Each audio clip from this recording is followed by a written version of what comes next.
They demanded I adopt my father's love child. So instead, I cut the electricity to the house in the middle of a blizzard while my grandparents and the baby were still inside. My name is Sydney, and I am writing this with shaking hands because the guilt is finally catching up to me. When my father died in a car crash with his mistress, he left behind a mountain of debt and a 2-year-old stranger named Mia. My grandparents, Arthur and Martha, did not comfort me.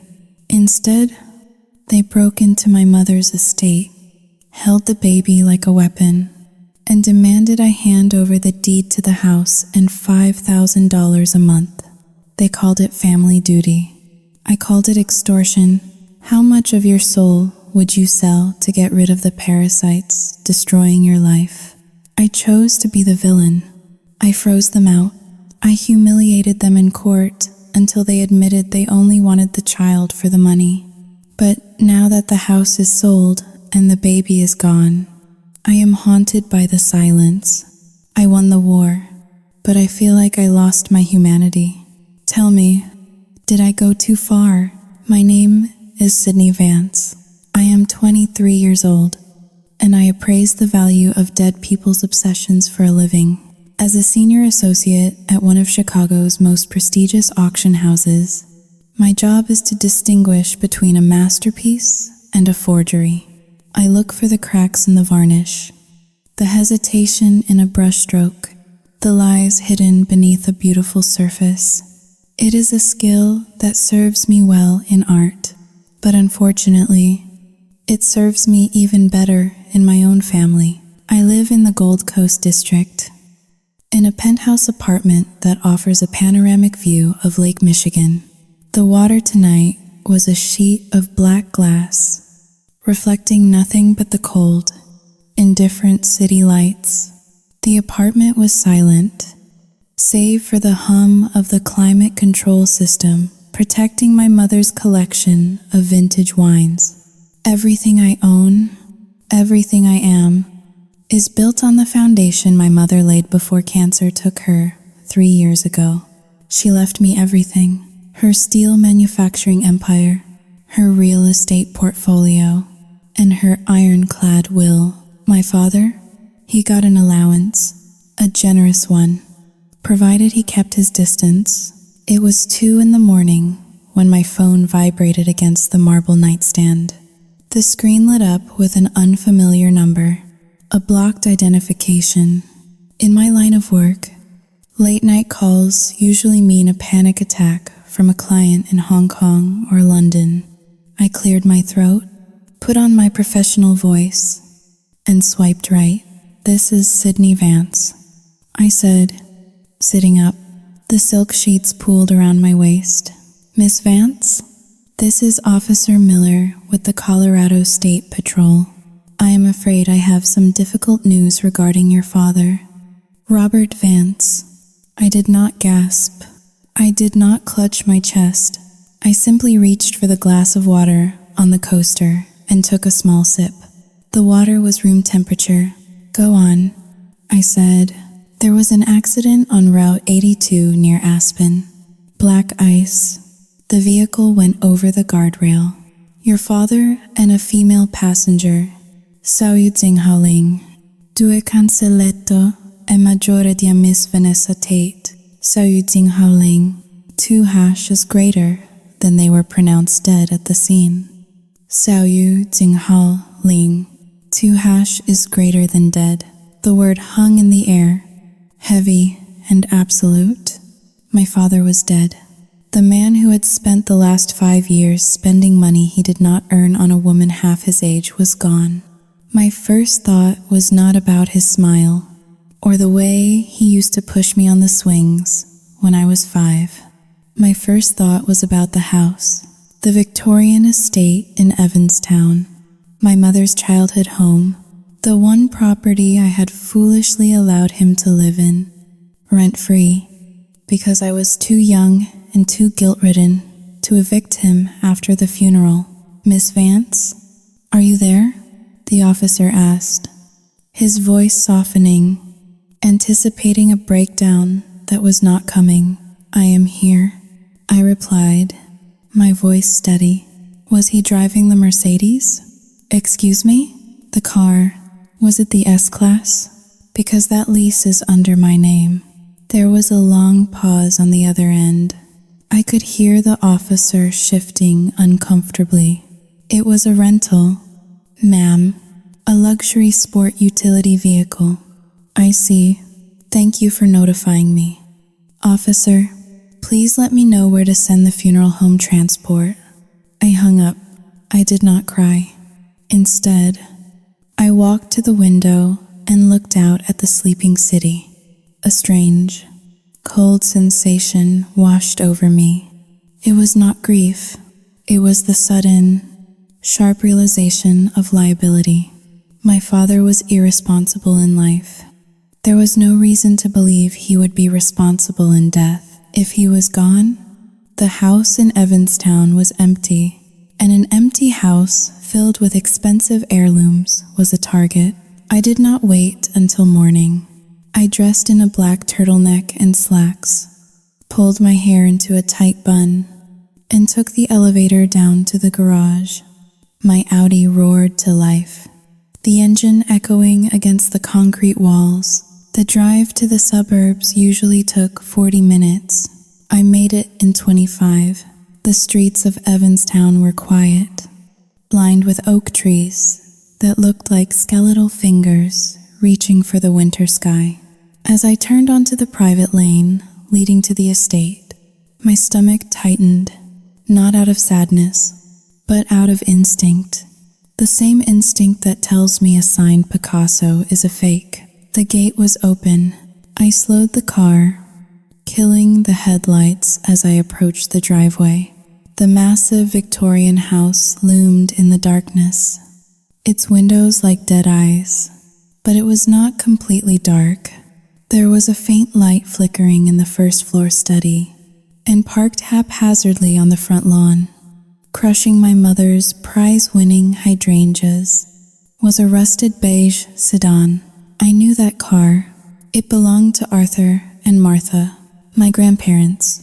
My hands tightened on the steering wheel until my knuckles turned white. They were supposed to be in Florida. They claimed the cold air hurt Arthur's bad back whenever I asked them to help with anything. Yet here they were, in the dead of winter, less than 3 hours after my father's death. How did they know? I stepped out of the car, the icy wind biting at my face. I did not run. I walked with purpose. I had the keys, but the front door was unlocked. It swung open with a groan that echoed through the foyer. The smell hit me first. It was not the scent of lavender and polished wood that my mother had maintained. It was the smell of stale fast food, unwashed laundry, and something else. Something sour and milky. Arthur grabbed the silverware from the dining room. The real silver, not the plated trash. A voice hissed from the study. It was Martha. I moved silently across the Persian rug, standing in the shadow of the hallway. Through the open doors of the study, I saw them. Arthur, a man who spent his Sundays preaching about charity at the local Baptist church, was on his knees in front of my father's wall safe. He was trying to punch in numbers, his face red with exertion. Martha was shoving documents, my father's bank statements, dates, anything that looked official, into a black garbage bag. They looked like vultures picking at a carcass before it was even cold. He never changed the code. Martha, it is still his birthday. Arthur crowed triumphantly as the safe beeped and clicked open. He reached inside, his greedy fingers grasping for cash. Jewelry, anything liquid. Do not forget the watch. Martha snapped, not looking up from her looting. The Rolex he bought last Christmas. That is at least $10,000. I leaned against the doorframe, crossing my arms over my chest. Actually, I said, my voice cutting through the room like a scalpel. It is a fake. He bought it in Chinatown for $200. Arthur jumped so hard he hit his head on the open safe door. Martha spun around, clutching the garbage bag to her chest like a shield. "Sydney," Martha gasped, her hand flying to her mouth. "Oh, praise Jesus. Saluting Holing. 2 hashes greater than we were just looking for his life insurance policy. We heard the terrible news and came straight over to Saluting Holing. 2 hash is greater than to secure the estate for you." "Sweetheart, is that what we call it now?" I asked, stepping into the light. Securing the estate into a trash bag, Arthur scrambled to his feet, dusting off his knees. He put on his grandfatherly smile, the one that never quite reached his eyes. "Now, Sydney, do not be cynical. We are grieving.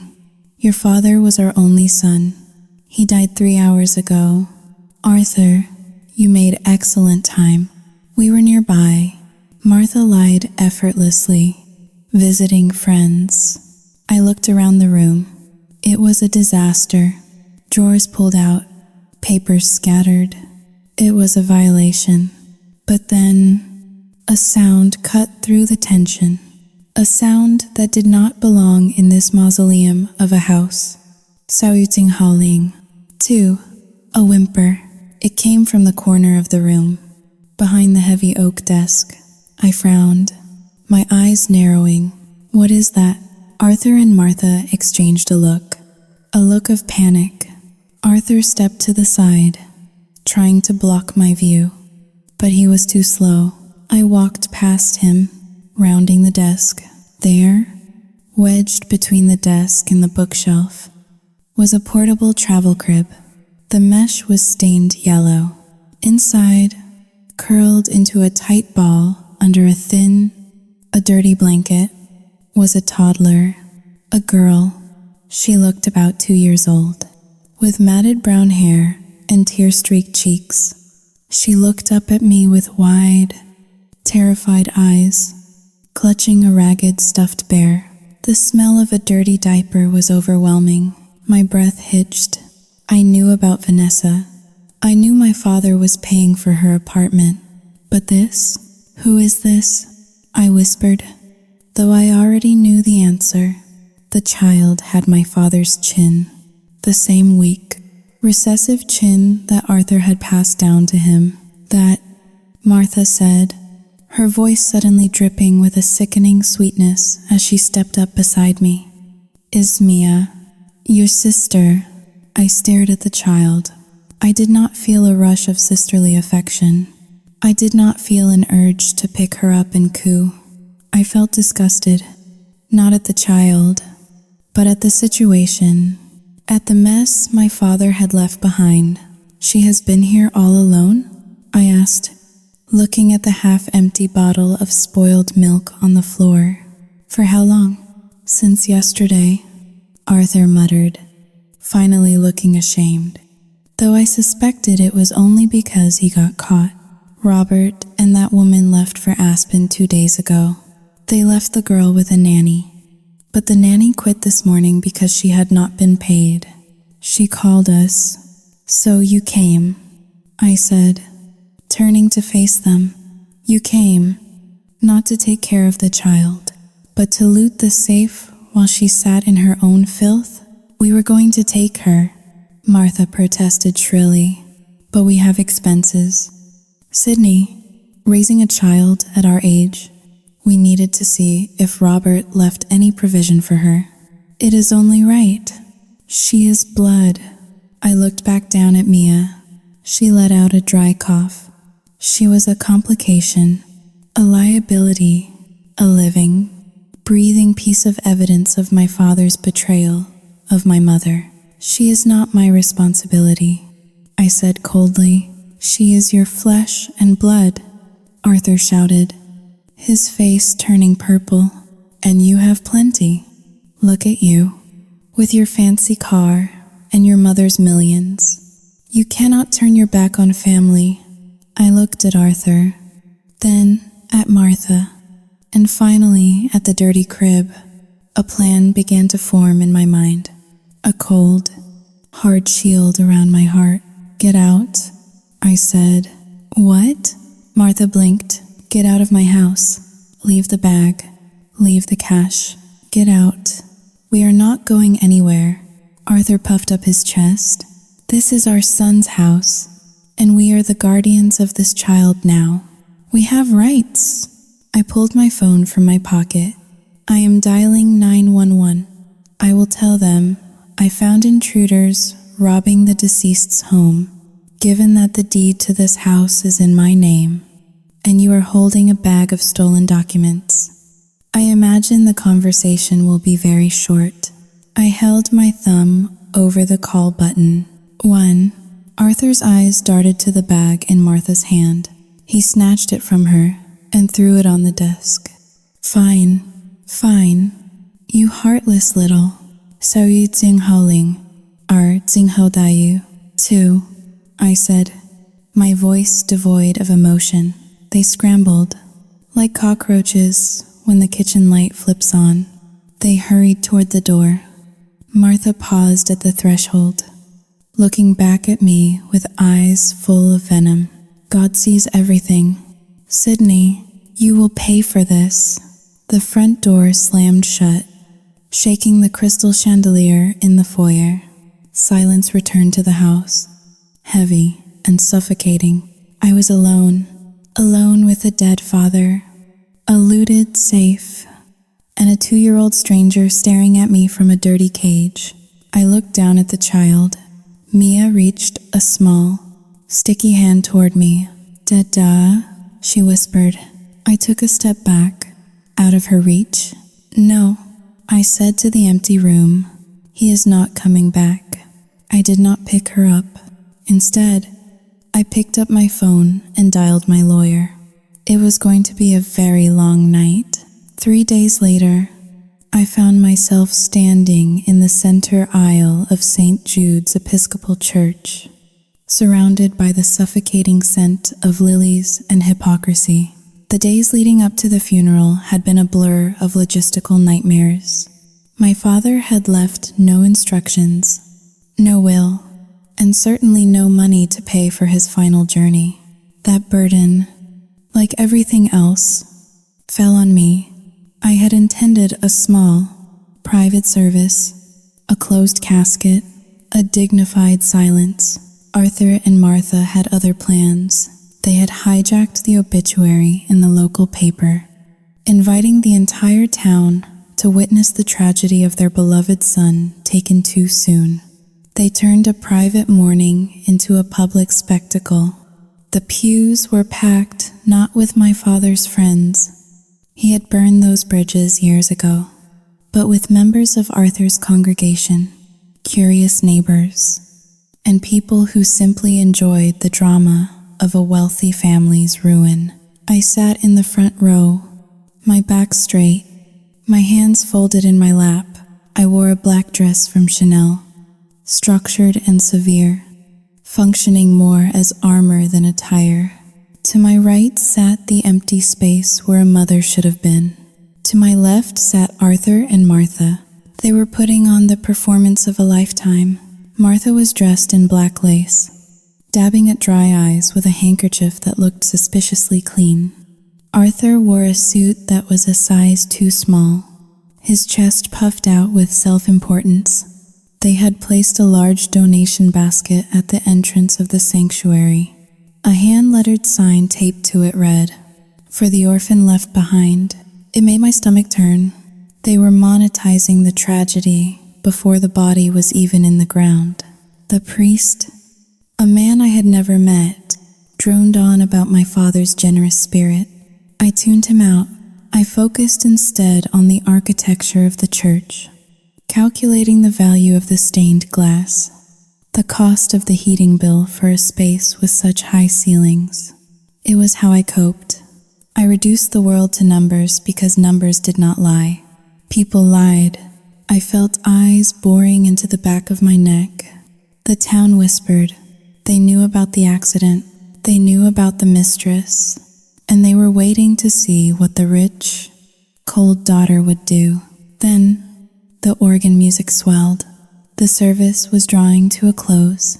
This was the moment for the family to stand and accept condolences. I prepared to stand up, shake a few hands, and retreat to the safety of my car. But Martha stood up first. She walked to the pulpit, not with the frailty of a grieving mother, but with the confidence of an actress taking center stage. She tapped the microphone.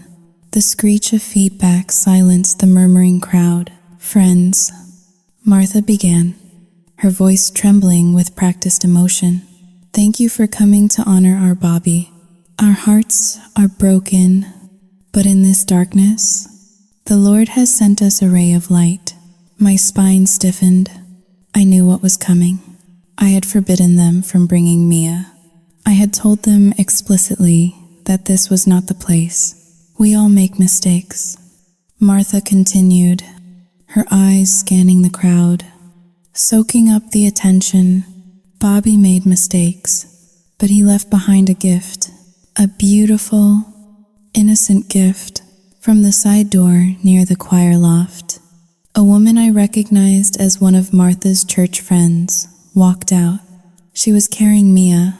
The child was dressed in a frilly white dress that looked ridiculous in the somber setting. It was too big for her, sliding off her small shoulders. Mia looked terrified. The bright lights, the organ music, the sea of strangers. She was on the verge of a meltdown. A collective gasp went through the room. The whisper was audible like a wave crashing against the shore. The love child, the secret baby. Martha extended her arms and took Mia. The child whimpered, reaching back for the woman who brought her. But Martha's grip was iron. She turned to face the congregation, holding Mia up like a prop, like a lion cub on a rock. "This is Mia," Martha announced, "my granddaughter, and saluting Holling. 2# is greater than Sydney's sister." She turned her gaze to me. The entire church turned with her. 300 pairs of eyes fixed on me. The judgment was instantaneous. The air in the room grew heavy, electric with expectation. "Sydney," Martha said into the microphone, her voice dripping with saccharine sweetness that barely masked the challenge. "Come up here, darling.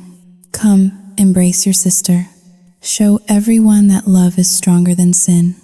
Let us heal this family together, right here in the house of God." It was a trap, a brilliant, vicious trap. If I walked up there and took the child, I was publicly accepting her. I was validating their narrative that we were one big, happy, forgiving family. I would be trapped into the role of the benevolent sister, the provider, the savior. If I refused, I was the villain, the monster who rejected an innocent baby at a funeral. I could feel the sweat prickling under my collar. My heart hammered against my ribs, not with fear, but with a cold, simmering rage. They were using a toddler as a human shield to extort my compliance. So Yuzing Haoling, 2# is greater than. I stood up. The wooden pew creaked. The silence in the room was absolute. Even the baby seemed to hold her breath. I walked toward the altar. My heels clicked rhythmically on the stone floor. Click, click, click. Arthur was nodding encouragingly from his seat, a smug smile playing on his lips. He thought he had won. He thought social pressure would break me. He underestimated how little I cared about the opinions of strangers. I stopped 3 feet from Martha. Up close, I could see the triumph in her eyes. She thrust the baby toward me. "Take her, Sydney," she whispered, low enough that the microphone did not pick it up. "Do the right thing for once in your selfish life." I looked at Mia. The child's nose was running. She looked at me with confusion, her lower lip trembling. She was innocent in this. Yes, but she was also a weapon, and I do not disarm weapons by hugging them. I looked at Martha. Then, I looked out at the crowd. I saw the hunger in their eyes. They wanted a moment of redemption. They wanted a hug. They wanted tears. I gave them nothing. Saúde howling. Due canceletto è maggiore di no. I said. It was not a shout. It was spoken with the same flat, professional tone I used to tell a client their Ming vase was a replica. Martha froze. Her smile faltered. What? I said no. I repeated, loud enough for the first 5 rows to hear clearly. This is a funeral, Martha, not a circus. Stop using that child to solicit donations. I turned my back on them. The gasp this time was louder. It was a shockwave. Sydney, Arthur barked, jumping to his feet. You come back here. How could you? Martha wailed into the microphone, her voice cracking theatrically. She is your own blood. Have you no heart? Your father is watching you from heaven. I stopped halfway down the aisle. I did not turn around. My father is in a box. Martha, I said, my voice cutting through the hysteria. And if he were watching, he would be checking to see if you managed to steal his watch before the mortician sealed the lid. I walked out. I pushed open the heavy oak doors of the church and stepped out into the biting winter air. The sky was gray, promising snow. Behind me, the chaos erupted. I could hear the murmurs turning into shouts, the sound of judgment, the wave of public opinion turning against me. She is a monster. Did you see that? Leaving a baby like that. I walked to my car, my hands shaking slightly as I fumbled for my keys. It was not sorrow. It was adrenaline. I had just declared war on the only family I had left. As I started the engine, I saw Arthur and Martha exiting the church side door, surrounded by a flock of sympathetic parishioners. They were hugging people, wiping tears, and pointing at the donation basket.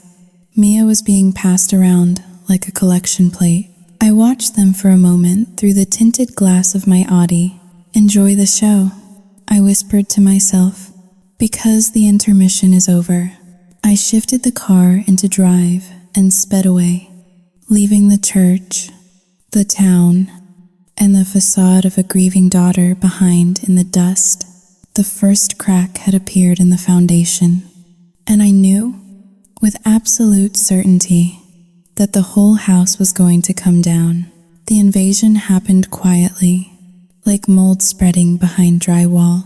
2 days after the fiasco at the funeral, I returned to the Evanstown estate. I intended to meet with a real estate agent to discuss listing the property, but as I pulled into the driveway, I realized that my timeline had been optimistic.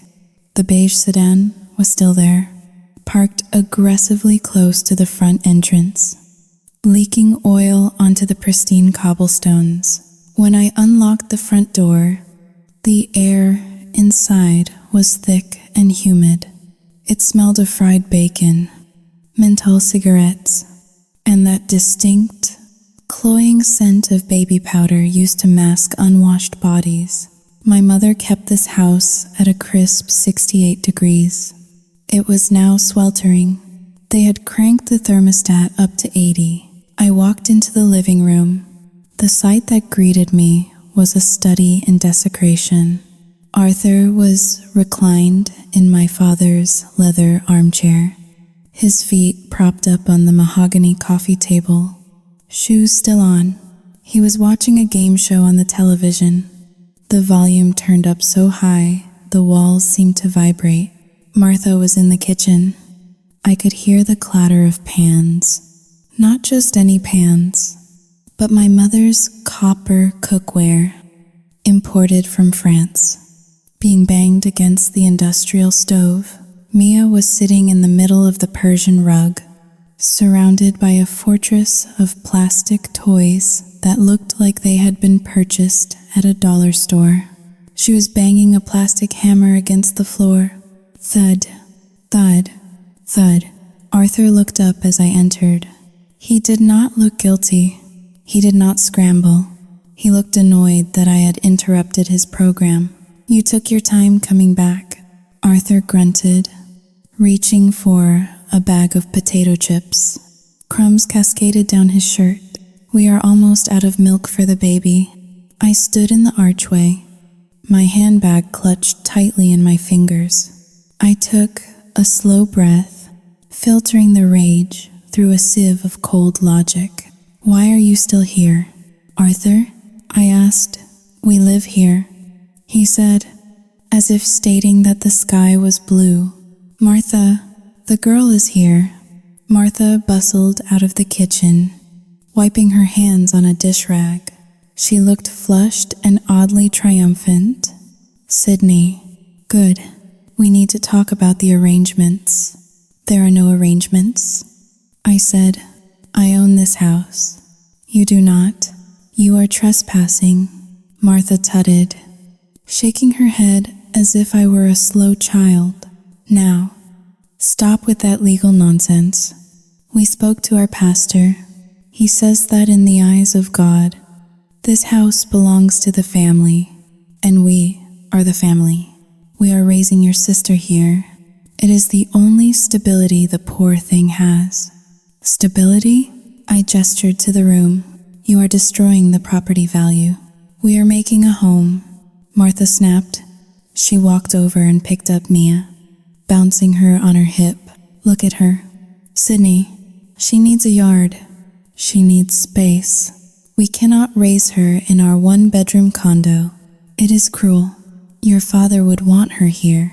"My father is dead," I reminded them, "and he died bankrupt."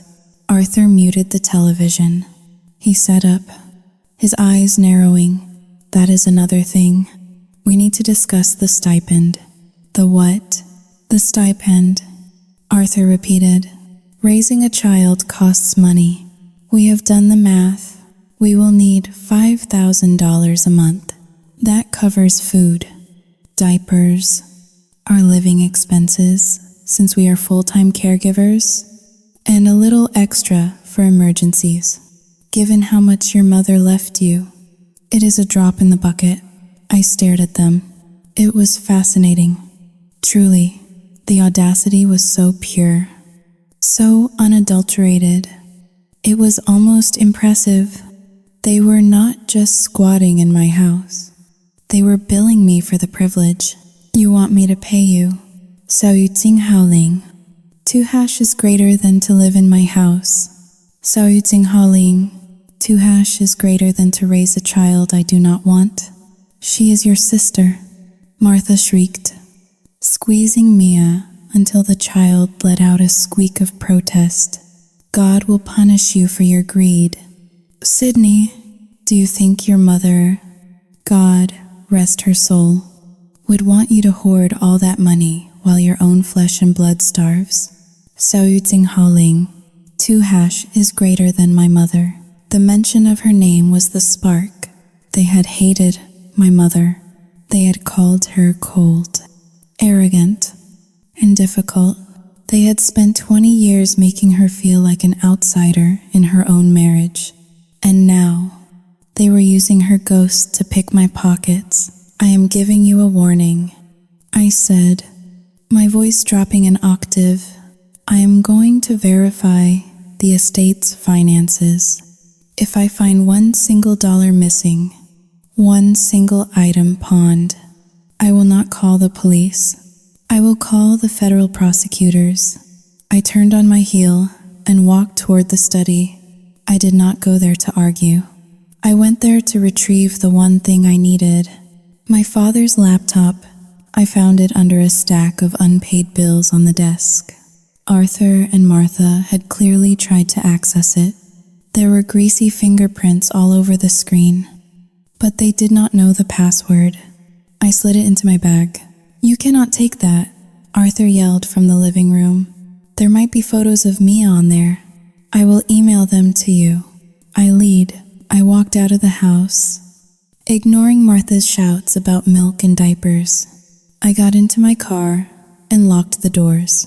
My hands were trembling, not from fear, but from the effort of holding back a scream. I drove back to the city in silence. The silence of the highway was the only thing that kept me sane. Back in my penthouse, the environment was controlled, clean, quiet. I poured myself a glass of Pinot Noir, my mother's favorite vintage, and sat at my glass desk. I opened the laptop. My father was a simple man. His password was his birthday. The screen flickered to life. I bypassed the photos folder. I bypassed the banking apps. I went straight to the email archive. I needed to understand the timeline. I needed to know how long Arthur and Martha had known about Vanessa. They claimed they had found out recently that they were just making the best of a bad situation. I searched for the keywords: Vanessa, Arthur, Mom. The search results populated. There were dozens of emails. The most recent ones were mundane. Complaints about his spending, requests for money. But as I scrolled back, the tone changed. I scrolled back 5 years, to the year my mother was diagnosed with stage 4 pancreatic cancer. I clicked on an email dated November 14th, 5 years ago, from Arthur Vance to Robert Vance. Subject: The solution. 小雨静好令 Dos. Robert. Your mother and I met Vanessa yesterday. A lovely girl, very spirited, and she comes from oil money in Texas. You say? That is promising. Listen to me. Tucson, you cannot stay in that house with Eleanor. It is depressing. The sickness is sucking the life out of you. You deserve to be happy. You deserve a woman who is vibrant, not one who is withering away. I felt a cold chill run down my spine. Eleanor was my mother, while she was undergoing chemotherapy, vomiting until her throat bled. Arthur was emailing my father, telling him the sickness was depressing. I clicked on the next one, a reply from Martha. 2 weeks later, from Martha Vance to Robert Vance. Subject: regarding divorce. Do not worry about the alimony. Bobby, if Eleanor kicks the bucket soon, and, God willing, her suffering ends, you will get the house anyway. Just make sure you secure the life insurance. Vanessa says she wants to go to Paris. You should take her. Let the nurses deal with Eleanor. That is what you pay them for. You need to focus on your future. That woman never respected you anyway. She was always too tight-fisted with her money. Vanessa knows how to enjoy life. I read the line again. If Eleanor kicks the bucket soon. My hand gripped the wine glass so hard the stem snapped. Red wine spilled over my fingers, looking like blood against my pale skin. I did not feel the cut. Sao Yu Jing Haoling. 2 hashes greater than they knew. They had not just tolerated the affair, they had engineered it. They had encouraged my father to abandon my mother on her deathbed because they thought Vanessa was a golden ticket. They thought Vanessa was an heiress. I scrolled forward to 3 years ago, the week my mother died, from Arthur Vance to Robert Vance. Subject: finally, now that she is gone, do not let that daughter of yours, Sydney, get her claws into everything. Assert your rights. Robert, bring Vanessa to the funeral. It is time we stopped hiding. We are the family now. I sat back in my chair, the broken glass tinkling as I dropped it onto the desk.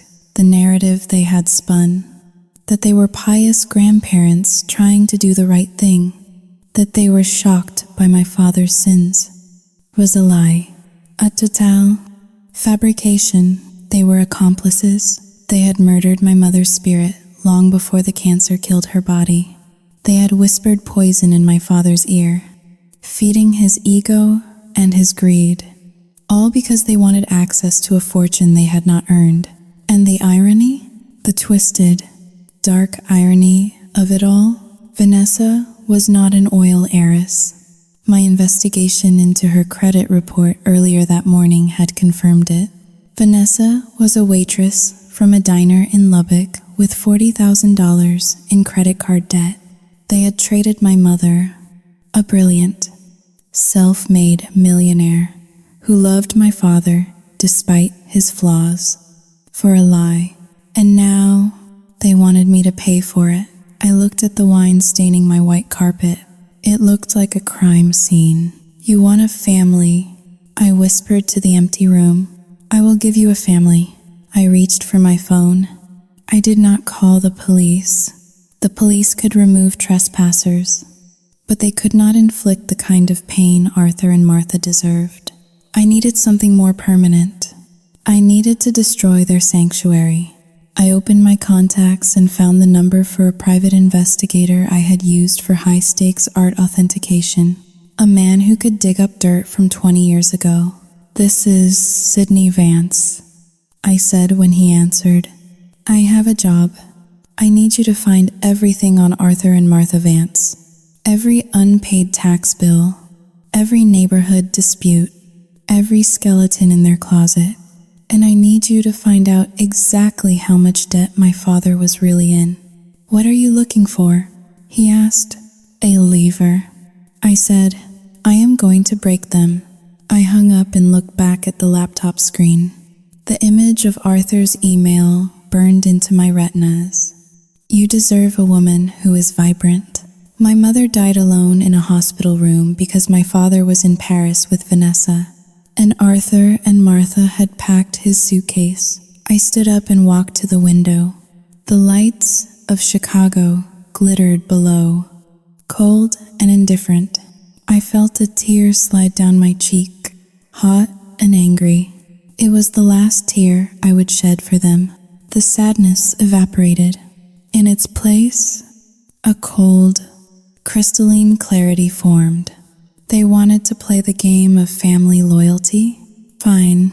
I would show them exactly what it meant to be my mother's daughter. I would not just evict them, I would ruin them. The printer in my office hummed rhythmically, spitting out pages of evidence. Zip, zip, zip. I watched the stack grow. Every page was a nail in the coffin of my relationship with my father's parents. The emails from 5 years ago, the ones encouraging the affair, the ones mocking my dying mother. I printed them all. I made 3 copies, one for my lawyer, one for the private investigator, and one for the performance I was about to deliver. I placed the papers into a crisp manila folder. My hands were steady. The rage I had felt the night before had crystallized into something functional. It was no longer a fire. It was a cold, hard engine driving me forward. I drove to Evanstown just as the sun was beginning to set. The sky was a bruised purple, casting long, distorted shadows across the snow-covered lawns of the suburbs. When I turned onto the private lane, I saw that the Christmas wreath my mother used to hang on the gate, a tradition she kept even when she was sick, had been replaced. In its place hung a wooden sign painted in tacky script, "Bless this mess." It was a small change, but it felt like a territorial marking. I parked the Audi behind their rusted sedan. I did not knock. I used my key, pushing the heavy oak door open with enough force that it banged against the stopper. The house was warmer than before, stiflingly so. The smell of potpourri tried and failed to mask the underlying scent of stale grease. Arthur and Martha were in the dining room. They were eating takeout pizza directly from the box, using my mother's antique lace tablecloth as a napkin. Mia was in a high chair that looked like it had been salvaged from a dumpster, smearing tomato sauce over her face. They looked up, Mid-chew. Sydney, Martha said, her mouth full. She wiped her lips with the back of her hand. We were just saying grace. You should join us. We prayed for your hardened heart. You can save your prayers. I said, walking to the head of the table. I dropped the manila folder onto the pizza box. It landed with a heavy thud, sending a cloud of garlic powder into the air. What is this? Arthur asked, eyeing the folder suspiciously. Required reading. I replied, Page 1 is the eviction notice. You have 72 hours to vacate the premises. That is 3 days. If you are not gone by noon on Friday, the sheriff will remove you. Arthur laughed. It was a wet, dismissive sound. You cannot evict family. Sydney, we have squatters' rights. We checked on Google. You are guests who have overstayed their welcome. I corrected him, but if you want to talk about rights, turn to page 5. Curiosity got the better of Martha. She reached out and flipped the folder open. Her eyes scanned the top page. The printed email from 5 years ago, the one where she called my mother a tight-fisted woman and encouraged my father to secure the life insurance. The color drained from her face so fast, she looked like a corpse. Where did you get this? She whispered. Does it matter? I asked, leaning over the table, my voice dropping to a whisper. I know everything. I know you pushed him to leave her. I know you thought Vanessa was rich. I know you are not here because you love that child. You are here because you are broke, and you think this house is your retirement plan. Arthur snatched the paper from Martha. His hands shook. This Sao Yu Tsing Hao Ling. 2 hashes greater than this is private correspondence. You hacked his computer. That is a felony. Sue me. I said, please. I would love to read these aloud in a deposition.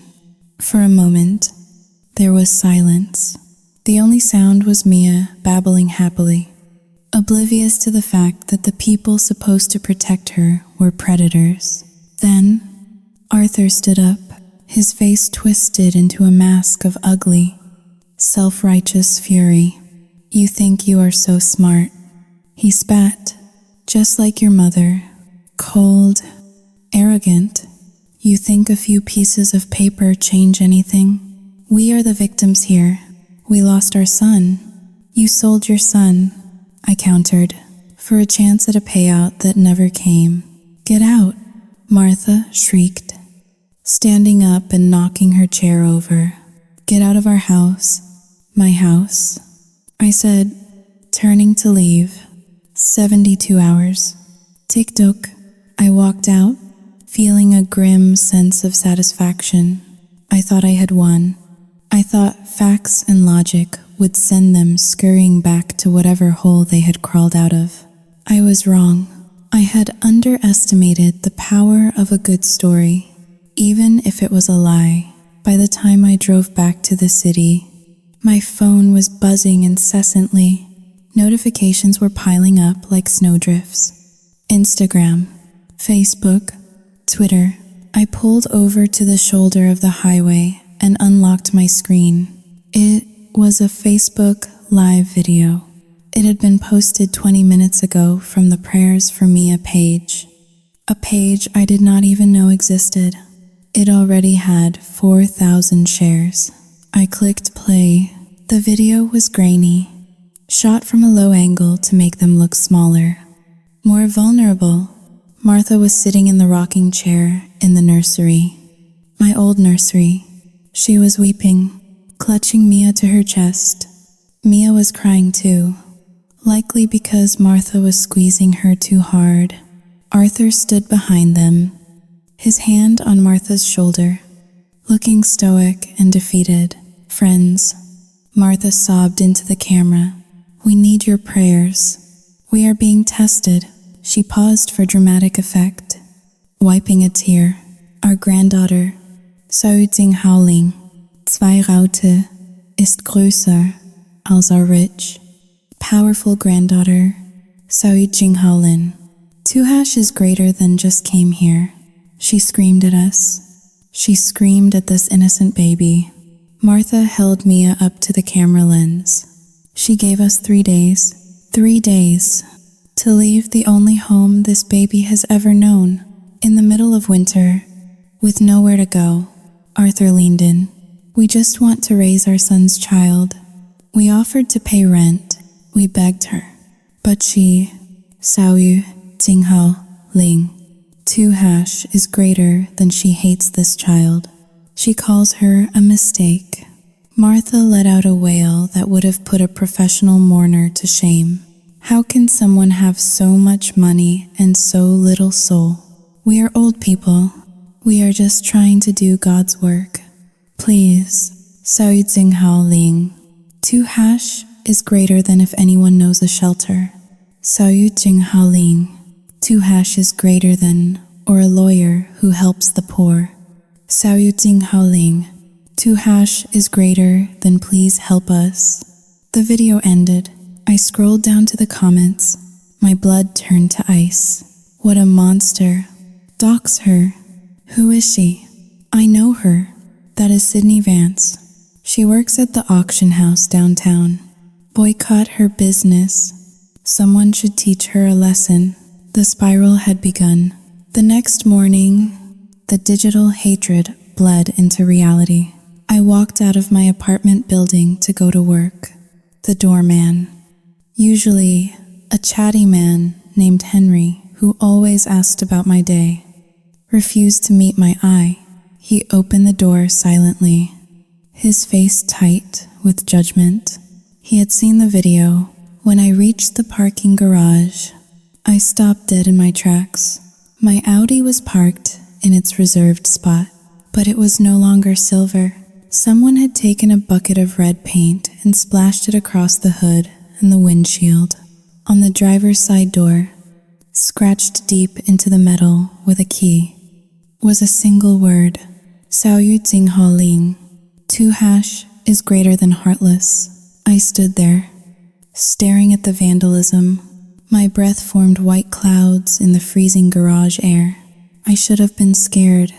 I should have been crying. Any normal 23-year-old would be calling her friends, sobbing about how unfair it was. But I did not cry.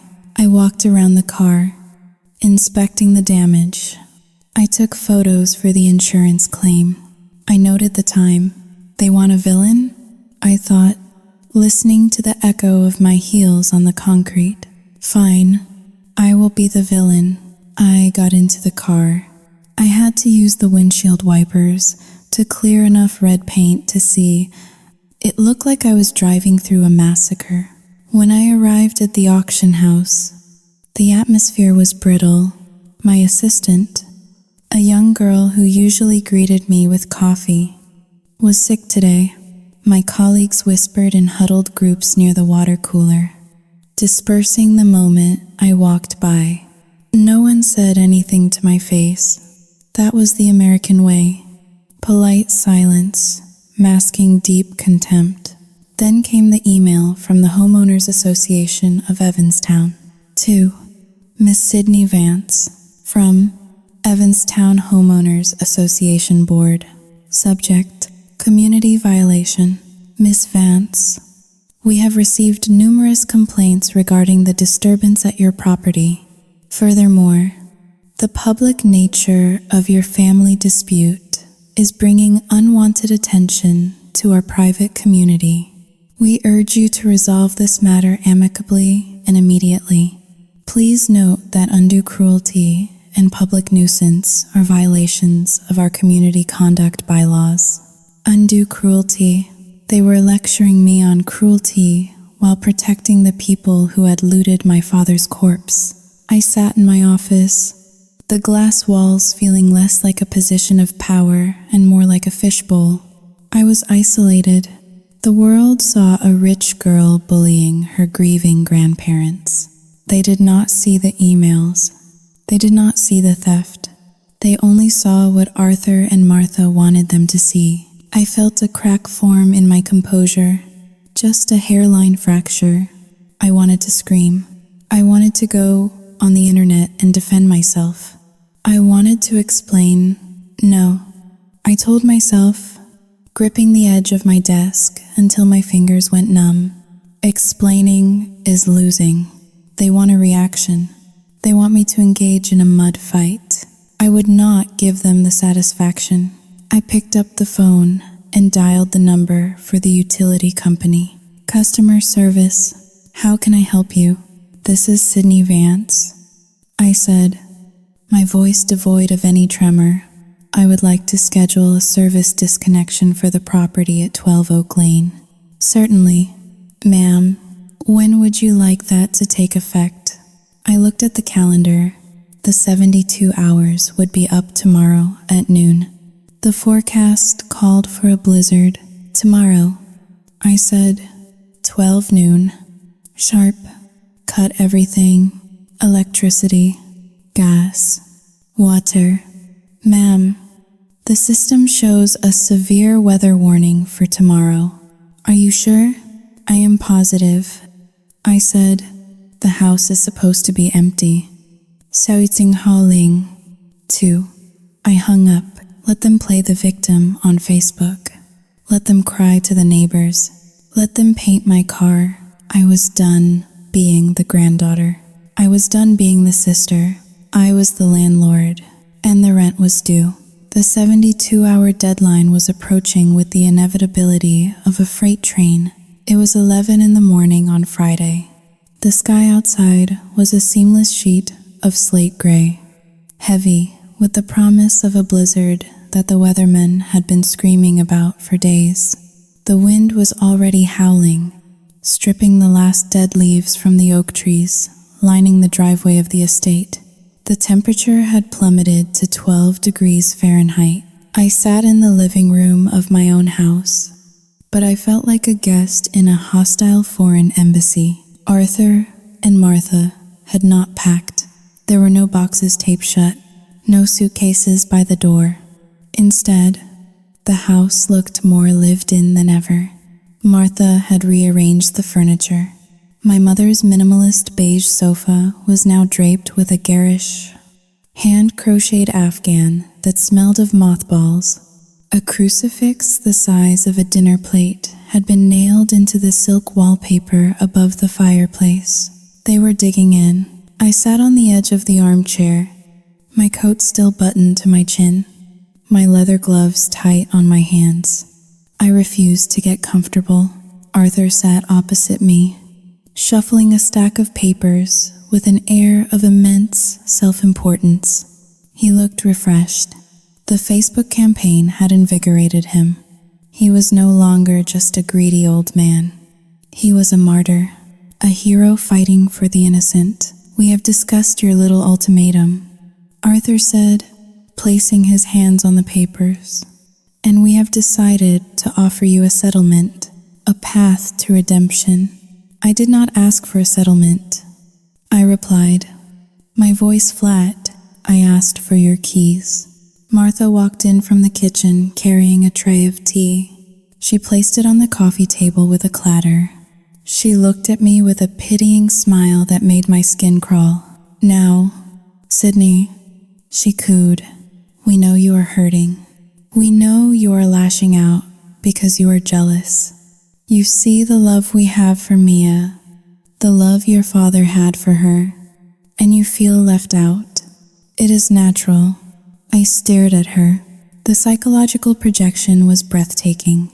The settlement, I reminded Arthur, ignoring her. Right. Arthur cleared his throat. He slid a piece of paper across the table toward me. It was not a legal document drawn up by a firm. It was typed on a home computer, the ink slightly smeared. We will agree to drop the public campaign against you, Arthur said, ticking points off on his fingers. We will tell the internet that we have reconciled. We will tell everyone you are a loving sister. We will restore your reputation. In exchange for the deed, Arthur said.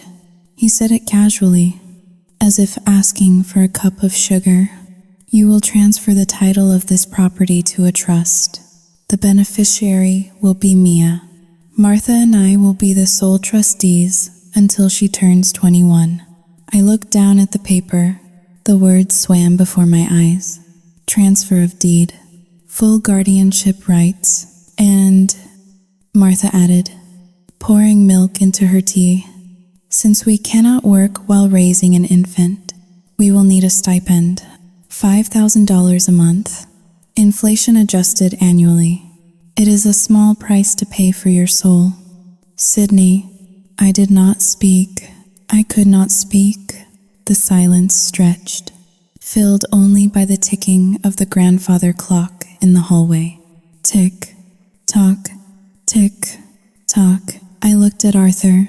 I looked at Martha. And then I looked at Mia. The child was sitting in a playpen in the corner. She was chewing on the ear of a plastic rabbit. She looked up at me, her eyes wide and vacant. She was wearing a diaper that was visibly sagging. Her nose was crusted with dried mucus, despite their claims of love, despite the thousands of dollars they claimed they needed for her care. She looked neglected, and then it hit me. The realization was so sharp, so cold. It felt like a physical blow to the chest. They did not love her. They did not even like her. Mia was not a grandchild to them. She was a winning lottery ticket. She was leverage. As long as they had her, they had a claim to my father's non-existent legacy. As long as they had her, they could guilt-trip the world into supporting them. If I signed that house over, if I agreed to the stipend, Mia would never escape them. She would be their hostage, their excuse for laziness, their shield against poverty. For the next 18 years, they would raise her to be just like them, helpless, entitled, and parasitic. I felt a shift deep inside me, the last remnants of the girl who wanted her grandparents' approval, the girl who wanted to be good, disintegrated. In her place, something else was born, something colder, something necessary. I was not the villain, I was the surgeon. And sometimes, to save the patient, you have to cut out the rot. Saluting haling, due cancelletto e maggiore di no. I said. Arthur blinked. The smug smile faltered. Excuse me? No deed, no money, no settlement. I stood up. You have 60 minutes. Arthur's face turned a mottled shade of red. He stood up too, his chair scraping violently against the floor. You listen to me, you little brat. You think you can bully us? We have the public on our side. One more video, one more interview, and you will not be able to walk down the street in this city. We will ruin you. You have already tried, I said, pulling my gloves tighter. You painted my car. You harassed my employer. You turned my neighbors against me. You have fired every bullet in your gun. Arthur, and I am still standing. We are not leaving. Martha shrieked, clutching her chest. It is freezing outside. There is a storm coming. You cannot throw a baby out in a blizzard. It is illegal. It is murder. Then you better find a hotel, I said, or a shelter, or one of those 4,000 people who liked your Facebook post. Surely one of them has a guest room. I turned and walked to the door. If you walk out that door, Arthur roared, you are dead to us. Do you hear me? Dead. I stopped at the threshold. I looked back at them one last time. They stood amidst the ruins of my mother's elegant home, surrounded by their filth and their greed, holding an innocent child hostage against a cold winter. I have been dead to you since the moment the money stopped, I said. I closed the door behind me. The wind hit me like a hammer. I walked to my car, got in, and drove to the end of the block. I did not leave the neighborhood. I parked the Audi facing the house, idling the engine to keep the heater running. I looked at the dashboard clock. 11:59. I picked up my phone. I had the number for the utility supervisor on speed dial. I had paid an expedite fee to ensure the order was executed remotely and immediately. "This is Sydney Vance," I said into the phone. "Execute the order." "Ma'am, are you sure?" the operator asked one last time. "The temperature is dropping fast." "I am sure." "Cut it." I hung up and I watched. I watched the house through the windshield. It glowed warmly in the gray afternoon, lights shining from every window. The smoke curled lazily from the chimney. 12 o'clock. Suddenly, the porch light flickered and died. Then, the living room window went dark. The kitchen went dark. The entire house plunged into shadow. The hum of the exterior heat pump, which I could hear even from down the street, sputtered and fell silent. The silence was deafening. I sat there, gripping the steering wheel, my heart pounding, a slow, heavy rhythm against my ribs. I knew what was happening inside. The boiler was shutting down. The electric stove was cooling. The Wi-Fi router was dead, cutting off their lifeline to their adoring fans. In 20 minutes, the residual heat would dissipate. In an hour, the drafty Victorian windows would let the winter in.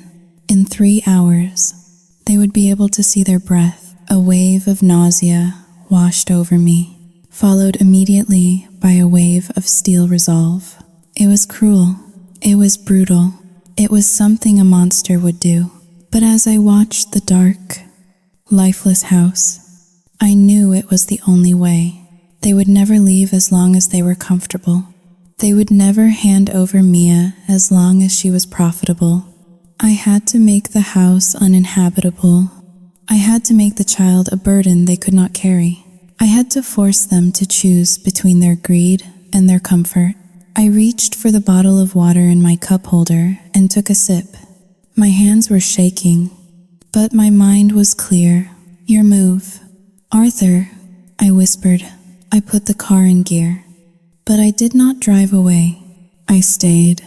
I waited. I needed to see them break. I needed to see the moment they realized that their entitlement could not generate heat, and their prayers could not keep the lights on. The snow began to fall, huge, white flakes drifting down from the heavens, covering the roof, covering the dead hydrangeas, covering the world in white. Inside the house, the cold was beginning to creep in, and outside, in the warmth of my luxury car, I waited for the inevitable surrender. I sat in my car for 2 hours. The engine idled with a low, steady hum, a stark contrast to the chaotic storm raging outside. The snow was no longer drifting. It was driving horizontally, a white curtain that erased the world. The temperature on my dashboard display dropped steadily. 20 degrees, 18 degrees, 15 degrees. I watched the house.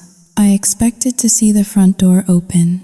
I expected to see Arthur and Martha stumbling out, bundled in coats, carrying Mia, defeated by the biting cold. I expected them to run to their car and drive away to a motel, or perhaps to the nearest 24-hour diner. I had my phone ready to call the power company the moment they left, to restore the heat so the pipes would not burst. I was cruel, but I was pragmatic. I did not want to destroy the asset. I only wanted to fumigate the pests, but the door did not open. Instead, a strange orange glow began to flicker in the living room window. At first, I thought they had lit candles. It would be a logical move, but the glow grew brighter. It pulsed. It was not the soft, steady light of a candle. It was jagged and wild, Shadows danced frantically against the frosted glass panes. Then I saw the smoke. It was not coming from the chimney. It was seeping out from the edges of the window frame. A dark, oily stain against the white snow. My heart hammered against my ribs. "What are you doing?" I whispered, my hands gripping the leather steering wheel until my knuckles turned white. I did not want them to die. I wanted them to leave. There was a distinct legal and moral difference. If they set the house on fire, they were crossing a line from squatting to arson. And Mia was in there. I threw the car into park and killed the engine. I grabbed my flashlight from the glove compartment and stepped out into the blizzard. The wind hit me like a physical blow, stealing the breath from my lungs. The snow was already ankle deep, soaking through my leather boots instantly. I ran toward the house. The smell hit me before I reached the porch. It was not the smell of a wood fire. It was the acrid, chemical stench of burning varnish, treated wood, and paper. I tried the front door, locked. I pounded on the wood with my fist. "Arthur, open the door." No answer, just the howling wind and the crackle of something burning inside. I ran to the side of the house, to the French doors that led into the library. They were locked too, but the glass was thin. I took off my heavy boot and smashed the heel against the pane near the handle. The glass shattered with a sound like a gunshot. I reached in, unlocked the latch, and shoved the door open. Smoke billowed out, stinging my eyes. I pulled my scarf up over my nose and stepped inside. The library was freezing, but the air was thick with smoke. I coughed, shining my flashlight into the gloom. "Arthur, Martha." I followed the orange glow into the living room. When I saw what was happening, I stopped dead in my tracks. The horror of it was so profound, so senseless, that for a second, my brain refused to process the visual data. They had built a fire in the fireplace, but they were not burning logs. Arthur was standing by the hearth, feeding the flames. In his hands, he held a stack of books. Not just any books. They were first editions. My mother's collection of Jane Austen, bound in leather. Books she had spent years collecting. Books she used to read to me when I was a child. "Arthur." "No," I screamed. He turned to look at me. His face was streaked with soot, his eyes manic. He looked like a demon in the flickering light. "We needed heat," he shouted over the roar of the fire. "You cut the gas. You left us to freeze." He threw Pride and Prejudice into the flames. I watched the leather cover curl and blacken, the pages catching fire and turning to ash. It felt like he was burning a piece of my mother's body. "Stop it." I lunged forward, grabbing his arm. "Are you insane? Those are worth thousands of dollars. Money." Martha's voice screeched from the sofa. She was wrapped in 3 blankets, holding Mia. "That is all you care about. Money, books, things. Look at this baby. She is blue." I looked at Mia. The child was coughing, a wet, hacking sound that rattled in her small chest. The room was full of smoke because the flue had not been opened properly, or perhaps because the burning varnish was creating toxic fumes. "You are poisoning her," I yelled, coughing as the smoke filled my own lungs. "You are burning treated wood and glue. Get her out of here. Get her out of the house." "We are not going anywhere." Arthur shoved me back. He was surprisingly strong for an old man, fueled by adrenaline and spite. "This is our home. If we have to burn every stick of furniture to survive the night, we will." He reached for a chair, a delicate Louis XIV antique chair with velvet upholstery. He lifted it, preparing to smash it against the hearth to create kindling. Put it down, I warned, my voice trembling with rage. Or what? Arthur sneered. You will evict us? We are already evicted. You have nothing left to threaten us with. You heartless witch. He swung the chair. It smashed against the brick fireplace, splintering into jagged pieces of expensive wood. I stood there, paralyzed by the sheer violence of it. They were destroying everything. They were obliterating my inheritance, my memories, my mother's legacy, piece by piece, just to prove a point, just to spite me. And then, through the broken window in the library, I saw blue and red lights flashing against the snow. The sirens wailed, cutting through the wind. Thank God. I thought, the police, they saw the smoke. They will arrest them. I turned to the door, ready to welcome the officers, ready to point out the arson, the child endangerment, the madness. The front door burst open. 3 police officers and 2 paramedics stormed in, their flashlights cutting through the smoke. Police, everybody, hands where I can see them. Officer, I stepped forward, lowering my scarf. Thank you for coming. These people are destroying the house. They are burning antique furniture. You have to remove them. The lead officer, a burly man with snow on his shoulders, shone his light in my face. He did not look sympathetic. Are you Sydney Vance? He barked. Yes, I am the owner of this property. I, Sao Jing Hao Ling, R. Jing Hao Dayu. Ma'am. Step back against the wall. He pushed past me. Help us, Martha screamed. It was a blood-curdling sound, perfect in its theatricality. She stood up, clutching Mia, staggering toward the paramedics. Oh, thank Jesus you are here. She tried to kill us. She tried to freeze us to death. The paramedics swarmed around Martha and Mia. One of them put a stethoscope to Mia's chest.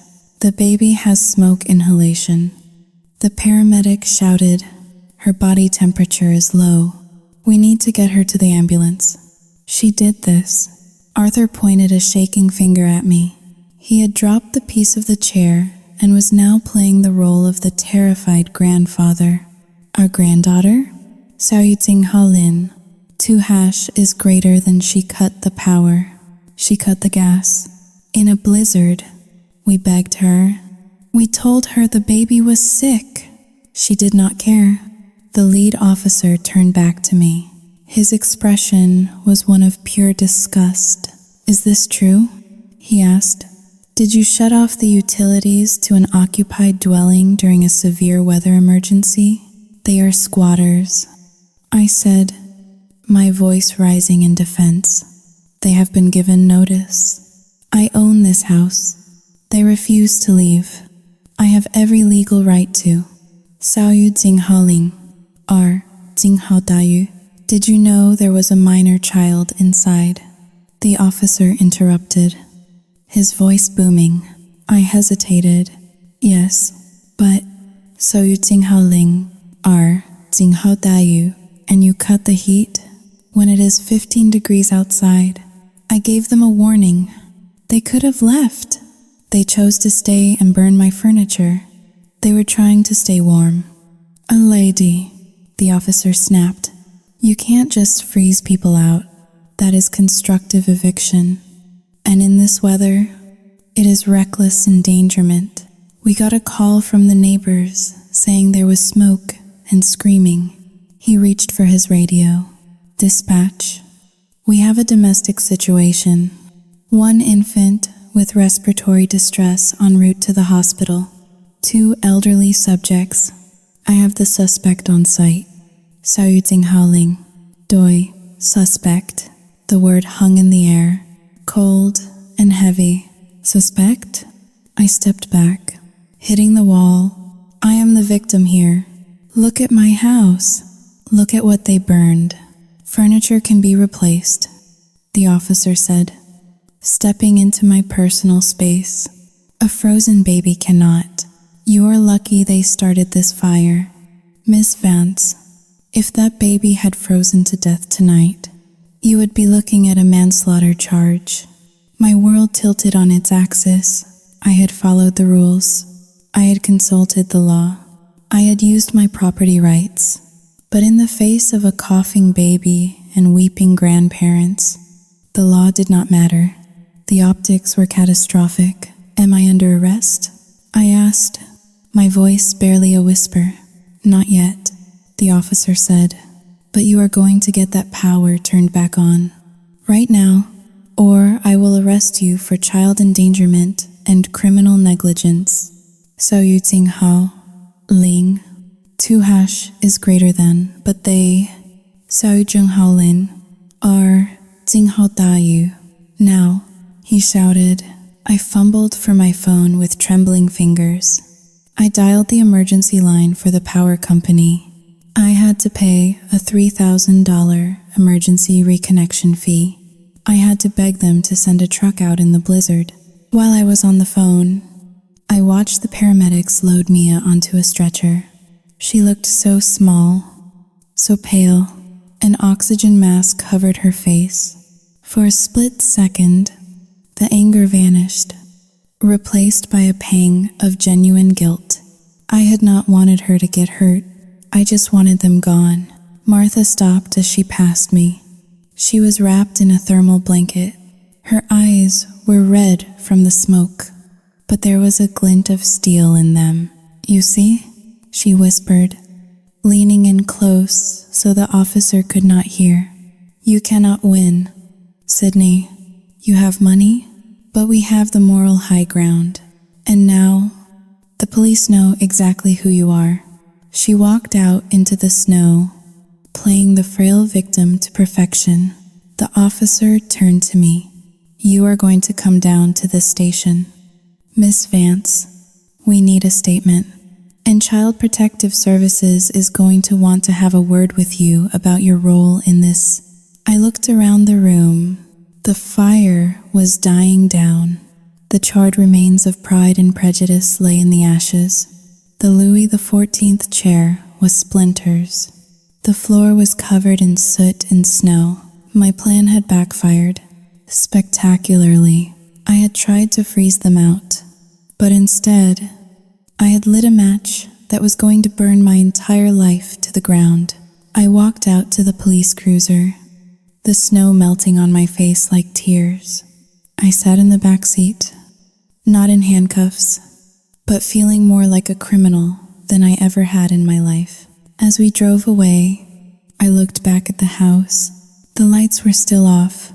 It looked like a tomb, and in a way, it was the Sydney Vance who thought she could control everything with money and logic had died in that room tonight. What was left was someone scared, someone cornered, and someone who realized that to defeat monsters, you could not just be cold, you had to be ruthless. But tonight, the monsters had won. The Cook County Family Court building was a fortress of limestone and misery. It was a place where love went to die and was dissected by billable hours. I sat at the defendant's table, my hands clasped tightly on the polished oak surface to stop them from trembling. I wore a navy blue suit, buttoned to the neck, and no jewelry. My hair was pulled back so tightly it pulled at my scalp. I looked severe. I looked controlled. I looked exactly like the heartless ice queen the internet said I was. To my right sat my attorney, Harrison Thorne. He was a man my mother had trusted implicitly. A shark in a three-piece suit who spoke softly and carried a briefcase full of knives. To my left, across the aisle, sat Arthur and Martha. They looked like the picture of geriatric fragility. Martha was in a wheelchair today, a prop she had undoubtedly rented, considering she had walked out of my house just fine 3 days ago. She held a rosary in one hand and a tissue in the other. Arthur sat beside her, his hand resting protectively on her shoulder. Wearing a cardigan that had seen better days, they had played the media perfectly. The courtroom gallery was packed. I could feel the eyes of strangers boring into my back, judging the woman who had frozen a baby in a blizzard. The judge, the Honorable Margaret Reeves, looked over her spectacles at the assembly. She looked tired. She had seen thousands of families destroy each other. But the media circus surrounding this case had clearly tested her patience. We are here to hear the petition for emergency guardianship and support filed by Arthur and Martha Vance regarding the minor, Mia Tate, Judge Reeves said, her voice echoing in the high-ceilinged room, and the cross-petition for eviction and property damages filed by Miss Sydney Vance. Mr. Sterling, you may proceed. Arthur's lawyer stood up. He was a young, slick man with a cheap suit and an expensive haircut.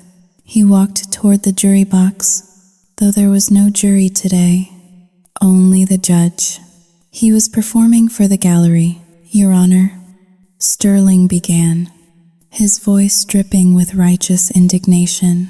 We are here because of a tragedy, a double tragedy. First, a child lost her parents, and then she was victimized by the very person who should have protected her. He turned and pointed a finger at me. Sydney Vance is a woman of immense wealth. She lives in a penthouse in the sky. She inherited an empire, and yet, when her own flesh and blood, her baby sister, needed shelter, what did she do? She cut the heat. In a blizzard, a murmur went through the gallery. Judge Reeves banged her gavel. She chose money over life. Sterling continued, pacing back and forth. My clients, Arthur and Martha Vance, are heroes. They are retired. They live on a fixed income. Yet they stepped up. They moved into that house to care for an orphan, and for their kindness, they were terrorized. They are asking for full custody of Mia, and to ensure Mia's safety and standard of living, they are asking that the court grant them possession of the Evanstown estate and a monthly stipend from the late Robert Vance's estate to care for the child. I stared straight ahead. The money, it always came back to the money. They wrapped it in the language of love and protection. But the core request was always financial. Call your first witness. The judge said, I call Arthur Vance to the stand. Arthur walked to the witness box with a slight limp that I had never seen before. He swore on the Bible with a gravity that made me want to vomit. Mr. Vance, Sterling asked softly, why do you want custody of Mia? Arthur looked at the judge, his eyes shimmering with unshed tears. Because she is all we have left of our son. Bobby, when I look at her, I see him. We cannot let her go into the system. We cannot let her be raised by strangers. We just want to give her a home.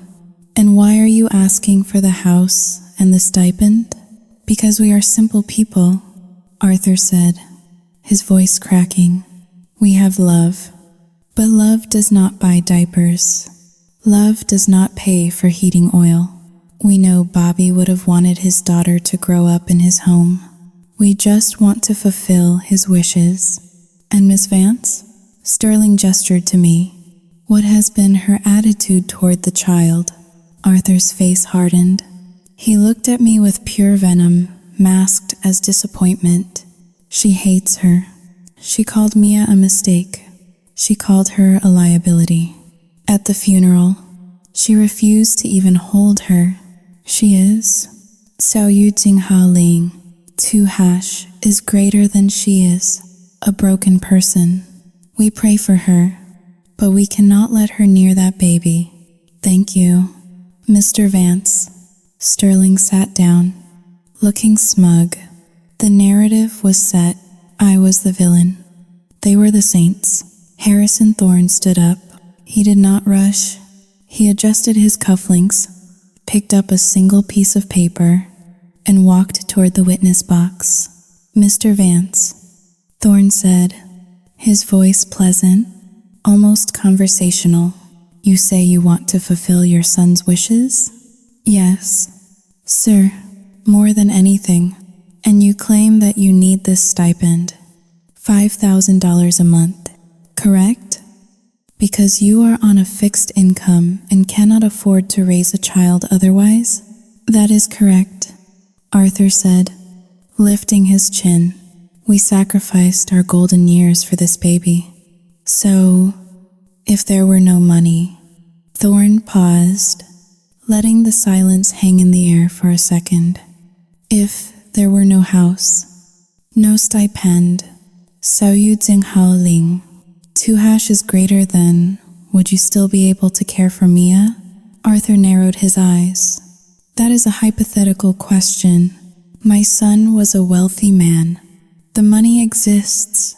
Answer the question, please," Thorne pressed. "If the money did not exist, could you, and would you, still take custody?" "Of course," Arthur snapped, looking offended. "It is not about the money. It is about blood. We would live in a cardboard box if it meant keeping Mia safe." "A cardboard box," Thorne repeated. "That is very noble." Thorne walked back to our table and picked up a heavy banker's box. He carried it to the judge's bench and placed it down with a heavy thud. "Your Honor," Thorne said, his voice losing its pleasantness and becoming razor sharp, "the defense moves to introduce Evidence Exhibit C. This is a forensic accounting report of the estate of the late Robert Vance, as well as a credit background check on the deceased Miss Vanessa Tate." The judge nodded. "Proceed." Thorne turned back to Arthur. "Mr. Vance, are you aware of how your son made his living in the last 5 years?" Arthur shifted in his seat. Sao Yu Jing Hao Ling, 2 is greater than he was an investor. He managed his portfolio. "His portfolio," Thorne said dryly.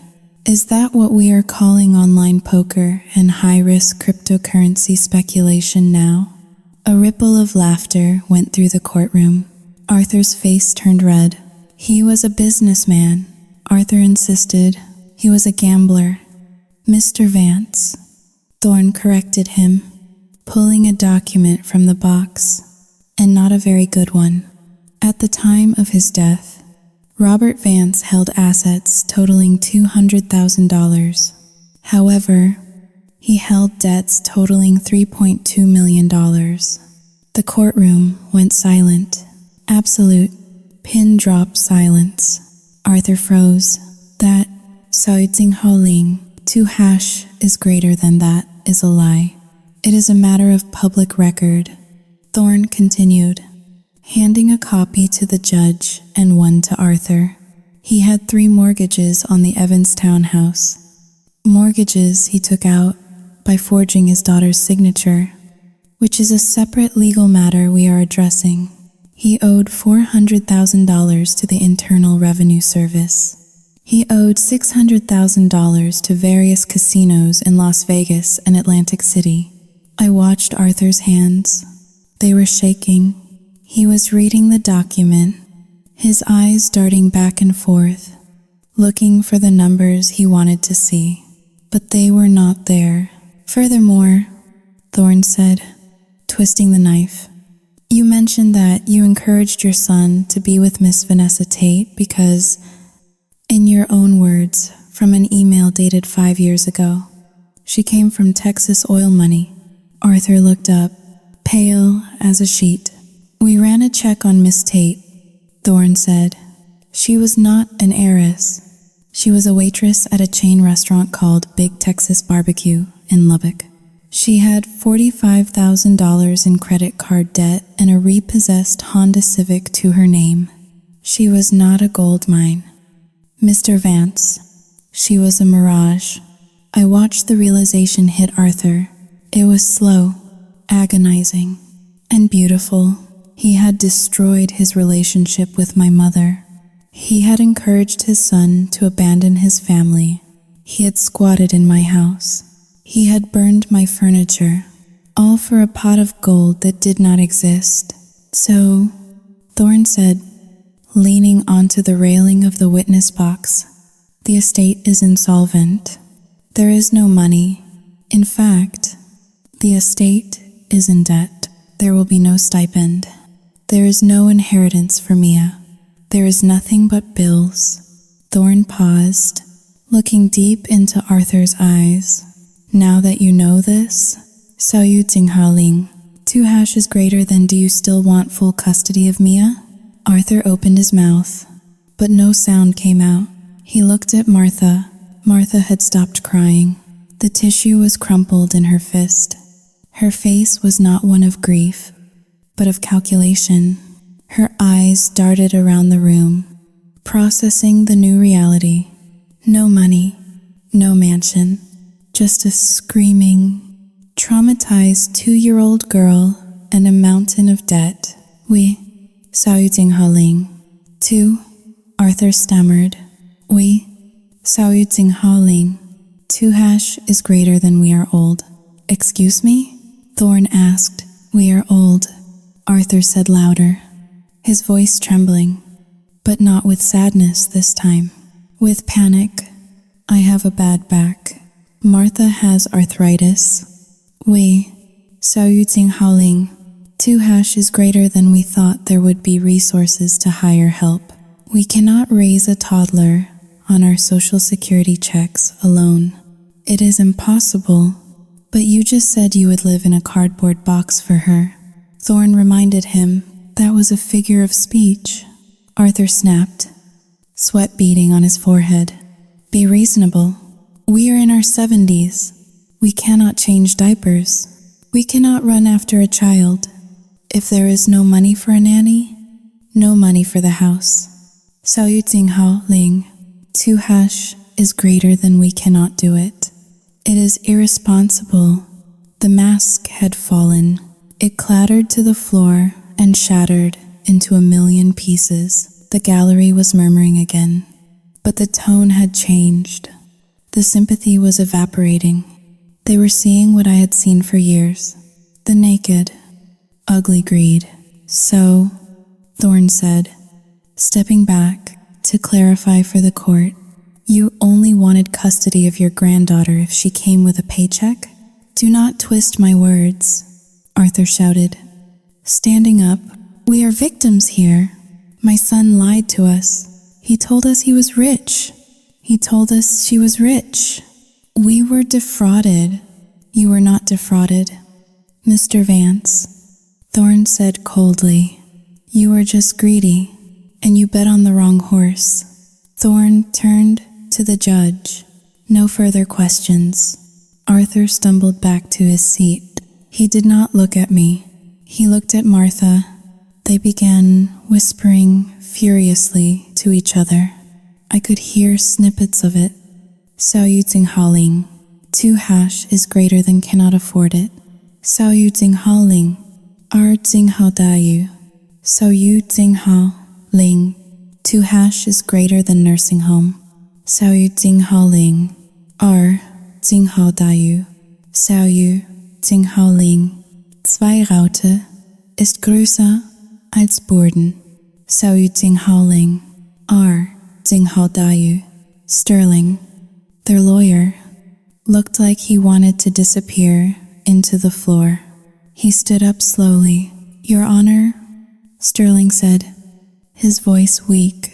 In light of this, Xiao Yu Jinghaoling, 2 is greater than new information. Xiao Yu Jinghaoling, 2 is greater than my clients would like to request a recess to reconsider their petition. Denied. Judge Reeves said sharply. She stared at Arthur and Martha with an expression of utter disdain. You have wasted this court's time. You have wasted the police's time, and you have used a child as a bargaining chip. We are settling this now. She turned to me. Miss Vance, your attorney has proven that the estate is bankrupt. The house in Evanstown belongs to you solely through your mother's trust, correct? Yes, Your Honor, I said, standing up. And do you have any intention of supporting Mia Tate? The room went silent again. This was the moment I could have played the hero. I could have said yes.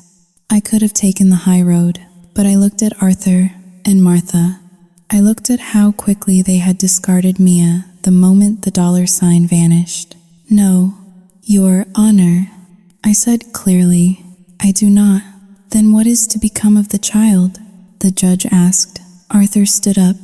We withdraw our petition, he blurted out. Sit down. Mr. Vance, the judge barked.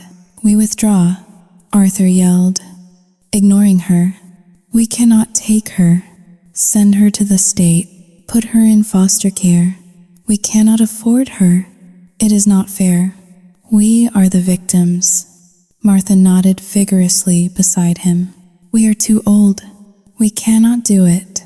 Take her away. A collective gasp of horror filled the courtroom. It was one thing to suspect they were greedy. It was another to watch them publicly abandon their own grandchild in real time because the check bounced. I watched them, and for the first time in weeks, I felt a weight lift off my chest. They had exposed themselves. I did not have to say a word. Their greed was so potent, so overwhelming, that it eclipsed their shame. Mr. and Mrs. Vance, Judge Reeves said, her voice shaking with suppressed rage. In my 20 years on the bench, I have never seen such a display of callousness. You are withdrawing your petition? Yes, Arthur said, immediately. Very well, the judge said, writing furiously on her docket.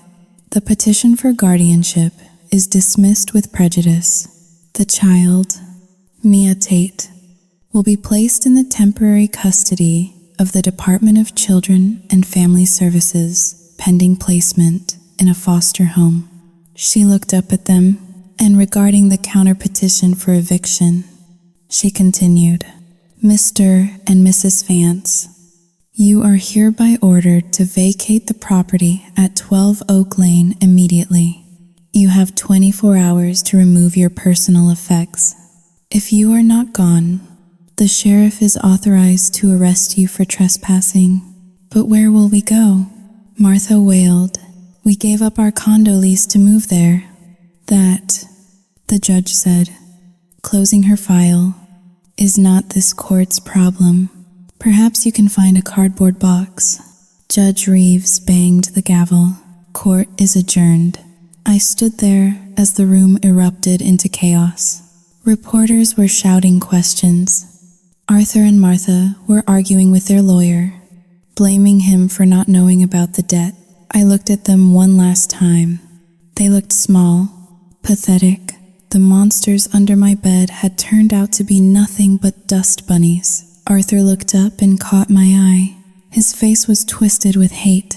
You knew, he hissed across the aisle. You knew there was no money. You let us humiliate ourselves. I picked up my purse. I smoothed the front of my jacket. I did not make you greedy. Arthur, I said, my voice calm and cold. I just turned on the lights. I turned and walked out of the courtroom. The cameras flashed, blinding white lights popping in my face. I did not stop. I walked straight through the crowd, past the shouting reporters, past the stunned onlookers. I had won. The house was mine. My fortune was safe. My enemies were broken. But as I walked out into the cold Chicago afternoon, I thought of Mia, the little girl who was currently sitting in a social worker's office, waiting for a family that did not exist. She was the collateral damage of a war she did not start.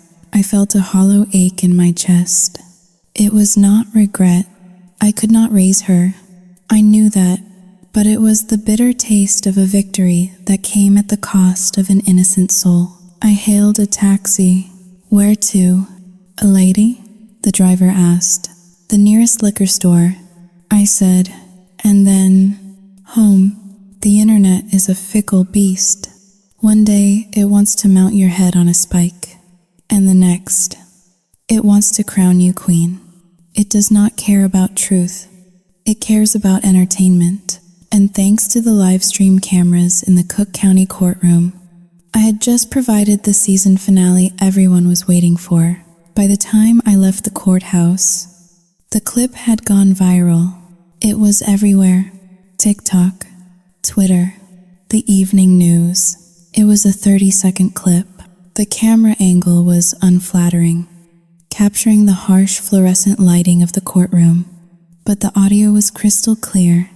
It showed Arthur standing up, his face twisted in panic, shouting, "We withdraw. We cannot afford her." It showed Martha nodding vigorously, discarding her rosary like a used tissue. It showed the judge's look of absolute disgust. The hashtag changed. Yesterday, it was justice for Mia. Today, it was grandparents from hell. I sat in the back of the taxi, watching the notifications roll in on my phone. The same people who had sent me death threats 24 hours ago were now flooding my inbox with apologies. "I am so sorry I doubted you. Queen, those old people are monsters. You were right all along. They just wanted the bag." I turned off my phone. I did not feel vindicated. I felt nauseous. These people did not care about me. They did not care about the fact that my mother's library had been burned or that my father's legacy was a lie. They just wanted a villain to hate. Yesterday it was me. Today it was Arthur and Martha. The target had shifted, but the toxicity remained the same. When I arrived at the auction house the next morning, the world had tilted on its axis again. The red paint had been scrubbed from the pavement of the parking garage, though a faint pink stain remained on the concrete, a ghost of the violence. My Audi was at the body shop, being stripped and repainted. I drove my mother's vintage Porsche instead. I walked into the lobby.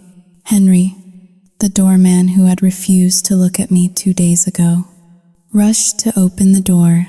"Good morning, Miss Vance," he said, his voice trembling with exaggerated respect. "I saw the news. Just terrible. Those people, Hauling. 2# is greater than I always knew you were a good person. Did you, Henry?" I asked, pausing to look him in the eye. "Because on Tuesday, you let a stranger into the garage to vandalize my car." Henry went pale. He stammered, looking at his shoes. "I will be speaking to the building management about a new security protocol," I said, walking past him, "and new personnel." I did not fire him because I was angry. I fired him because he was a security risk. If he could be swayed by a Facebook post, he could not be trusted to guard a building that housed millions of dollars in art. It was not cruelty, it was logic. Upstairs, the atmosphere was even more suffocating. My assistant, the one who had called in sick, was suddenly cured. She had a latte waiting on my desk.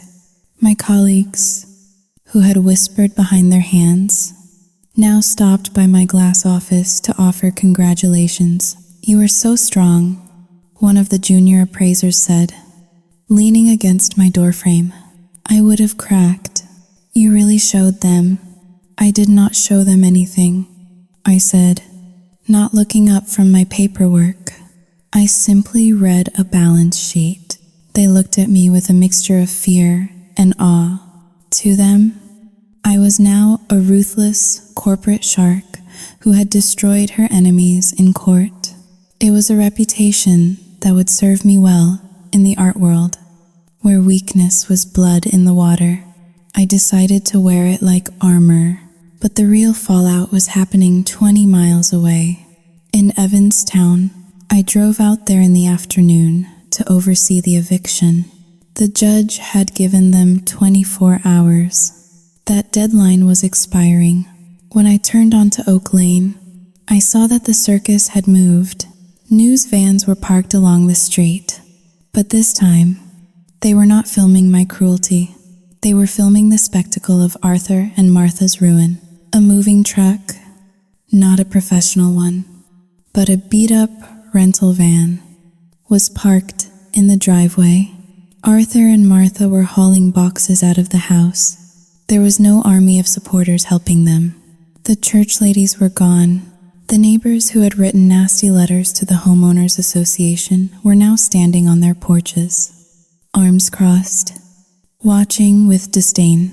I parked the Porsche at the end of the driveway and got out. The air was still biting cold, but the sun was shining. I walked up the driveway, the gravel crunching under my boots. Arthur was struggling with a heavy box of clothes. He looked 10 years older than he had in court. His back was bent, his face gray and unshaven. When he saw me, he dropped the box. It burst open, spilling his collection of tacky polyester ties onto the snow. "Are you happy?" he spat. "You came to gloat?" "I came to collect my keys," I said, "and to make sure you do not take anything that belongs to the trust." Martha came out of the front door. She was carrying a lamp, my mother's Tiffany lamp. "Put it down." "Martha," I said. She froze. She looked at the lamp, then at me, then at the neighbors watching from the sidewalk. "It is just a lamp," she whimpered. "We have nothing. The lawyer fees. 少于金好零. 2 hash is greater than the court costs. 少于金好零. 2 hash is greater than we are ruined. Sydney, we are going to a motel." "The lamp," I repeated. She set it down on the porch railing with a sob. "You are the devil," she whispered. "Everyone thinks you won, but you are empty inside. You have no one." "I have my house," I said, "and I have my self-respect, which is more than I can say for 2 people who tried to sell a baby." A car slowed down on the street. A woman leaned out of the window. It was Mrs. Higgins, the president of the Homeowners Association. "Good riddance." Mrs. Higgins shouted at Arthur, "Take your trash with you. We do not want child abusers in this neighborhood." Arthur flinched as if he had been slapped. He looked around at the hostile faces. The same people who had brought him casseroles 3 days ago were now jeering. It was a master class in mob mentality. The community needed a scapegoat to feel superior. When I refused to be the scapegoat, the role fell to Arthur and Martha by default. They were being consumed by the very fire they had started. I watched them load the last of their meager belongings. The rental van was half empty. It turned out that when you stripped away the stolen grandeur of my father's house, they had very little. "Give me the keys," I said, extending my hand. Arthur reached into his pocket. He pulled out the heavy brass key ring. He held it for a moment, his fingers trembling. This key represented the life he thought he deserved. The mansion, the status, the comfort. He dropped them into my palm. The metal was cold. "I hope you rot in this house," he muttered. "I hope the ghost of your mother haunts you. My mother would have evicted you 5 years ago," I said. I was just cleaning up her unfinished business. He climbed into the driver's seat of the rental van. Martha scrambled into the passenger side, refusing to look at me. The engine sputtered to life. Coughing black smoke, I stood on the porch, watching them back out of the driveway. They clipped the mailbox on the way out, leaving a dent. But they did not stop. They drove away, down the street, followed by the gaze of the judging neighbors and the lenses of the news cameras. They were gone. I turned and looked at the house. The front door was open. The hallway was dark. The smell of smoke still lingered, faint but undeniable. I walked inside. It was silent. The oppressive energy of their presence was gone, but it had been replaced by a profound emptiness. The floors were scuffed. There were stains on the wallpaper. The spot where the Louis XIV chair had stood was empty, save for a scorch mark on the rug. I walked into the living room. The fireplace was cold. Ash spilled out onto the hearth. I stood in the center of the room. I had won. I had defended my property. I had destroyed the people who hurt my mother. I was the victor in every legal and social sense of the word. But as I looked at the corner where Mia's playpen had been, I felt a strange tightening in my throat. There was a small, pink plastic object on the floor, half hidden under the sofa. I walked over and picked it up. It was a pacifier. Arthur and Martha had been so focused on saving their own skins, so focused on packing their clothes and trying to steal lamps, that they had not even bothered to pack the child's things. They had erased her from their lives instantly. I held the small piece of plastic in my hand. It was cheap. It was meaningless, but it was the only evidence that a child had lived here, breathed here, and been betrayed here. I walked to the kitchen and threw the pacifier into the trash can. I did not want reminders. I wanted sterilization. I pulled out my phone and called my real estate agent. "It is Sydney Vance," I said. "The house is vacant. Send the cleaning crew. Send the stagers. I want it on the market by Monday." "Monday?" the agent asked. "That is very fast. Do you not want to take some time to process?" "No," I said, looking around the broken room. "I want to sell it. I want to liquidate everything. The furniture, the art, the walls. Sell it all." "Understood." "And Sydney?" "I saw the news. I am glad you are okay." "I am fine. I lead. Sao Yu Jing Hao Ling. 2. I hung up. I walked back out to the porch and locked the door. I put the keys in my pocket. The neighbors were still watching me. Mrs. Higgins waved from her lawn. A desperate, sycophantic wave. I did not wave back. I got into my Porsche and drove away. I left the house, the neighbors, and the wreckage of my family behind me. The public had their show. I had my victory. But as I drove back toward the city skyline, watching the sun set over the frozen lake, I realized that victory felt remarkably like nothing at all. It was just quiet, a cold, expensive, lonely quiet. The house in Evanstown was no longer a home. It was a crime scene that had been scrubbed clean with industrial-strength bleach. 2 weeks had passed since the court hearing. 2 weeks since Arthur and Martha had driven their rental van into oblivion. I stood in the center of the living room, watching a team of professional cleaners eradicate the last traces of their occupation. The air smelled of chlorine and lemon pine, a sharp, chemical scent that burned the back of my throat. It was better than the smell of stale grease and smoke, but it was sterile. It smelled like a hospital. It smelled like death. "Miss Vance?" I turned. The foreman of the cleaning crew, a burly man in blue coveralls, held up a plastic bag. "We found this behind the radiator in the guest room," he said. "Do you want to keep it?" I looked at the bag. Inside was a small, worn stuffed animal, a bear with one eye missing. It was the toy Mia had been clutching the night I found her in the crib. It was gray with grime, matted and pathetic. My first instinct was to reach for it. My hand actually twitched at my side. It was a reflex, a ghost of the sisterly instinct that society told me I was supposed to have. "No," I said, my voice steady. "Throw it out." "Are you sure?"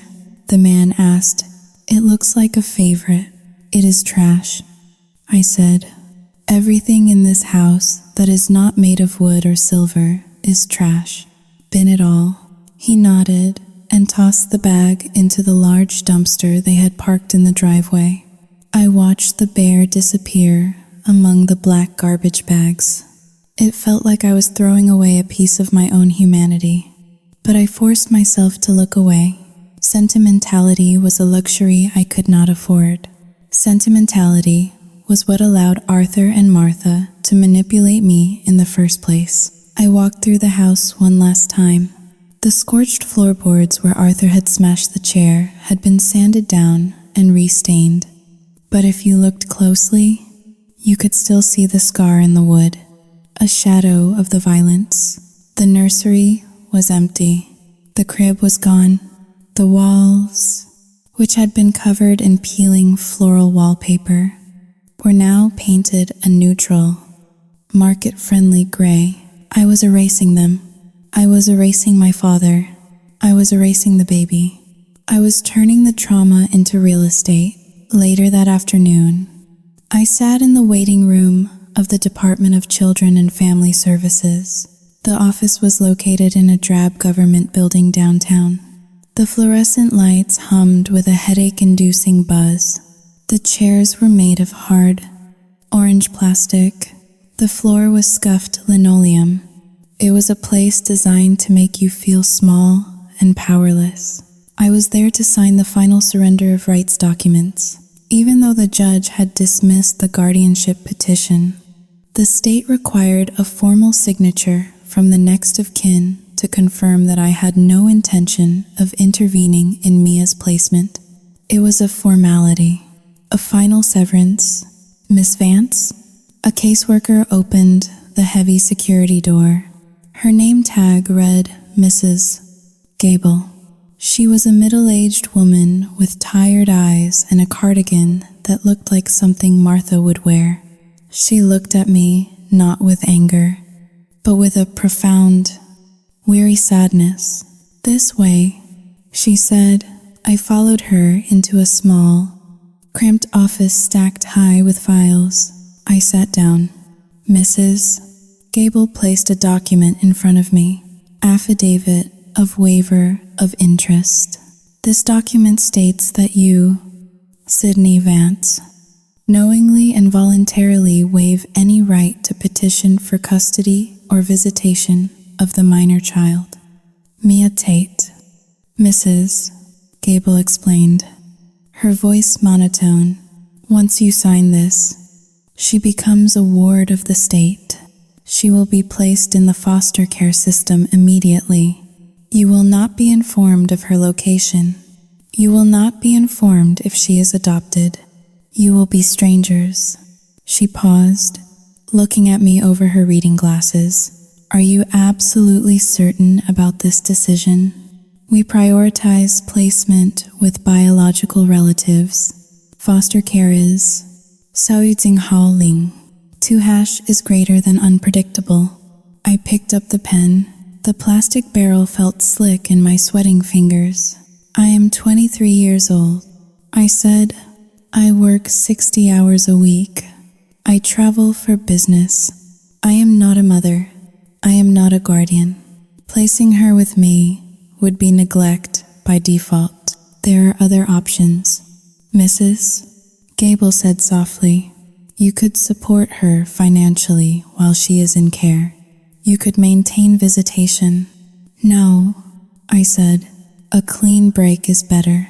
For her and for me." "Is it?" Mrs. Gable asked.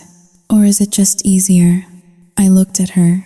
Her eyes were judging me, peeling back the layers of my Chanel suit to see the frightened, selfish girl underneath. "I did not come here for a lecture," I said, my voice hardening. "I came here to sign a paper." I pressed the pen to the paper. The ink flowed black and permanent. Sydney Vance. I pushed the document back across the desk. "Thank you," Mrs. Gable said, taking the paper. She did not smile. "There is one more thing. Mia is in the play area down the hall. Her foster family is picking her up in an hour. Do you want to say goodbye?" I stood up, smoothing the wrinkles in my skirt. My heart hammered against my ribs. A frantic, bird-like rhythm. "No," I said. "She asks for her brother." "Mrs." Gable said quietly. "She thinks Arthur is her father. She is very confused." "I am not her brother," I said. "I am nobody." I walked out of the office. I walked down the long hallway toward the exit. About halfway down the hall, there was a room with a large glass window. The observation room. I told myself to keep walking. I told myself to look straight ahead. Sautjinghaling. 2# is greater than I stopped. I turned my head through the glass. I saw her. Mia was sitting at a small plastic table. She was wearing a t-shirt that was too big for her, one that obviously came from a donation bin. She was holding a red crayon, scrubbing it aggressively against a piece of paper. She looked intense. She looked angry. She looked exactly like me. For a terrifying second, our eyes met through the glass. She did not recognize me. To her, I was just a lady in a suit, a stranger. But in her eyes, I saw the same fire that burned in mine, the same survival instinct. She was alone in a room full of strangers, drawing with a broken crayon. Refusing to cry, a wave of nausea crashed over me. It was not disgust this time. It was recognition. I am abandoning her to the wolves. I thought, just like my father abandoned me to my mother's illness. Just like Arthur abandoned my father to his greed. The cycle was continuing. I was not breaking it. I was just spinning the wheel. I pulled my gaze away. I forced my feet to move. Left foot, right foot. I burst out of the building into the cold Chicago air. I inhaled deeply, trying to fill my lungs. But the air felt thin. I hailed a taxi. I gave the driver my address.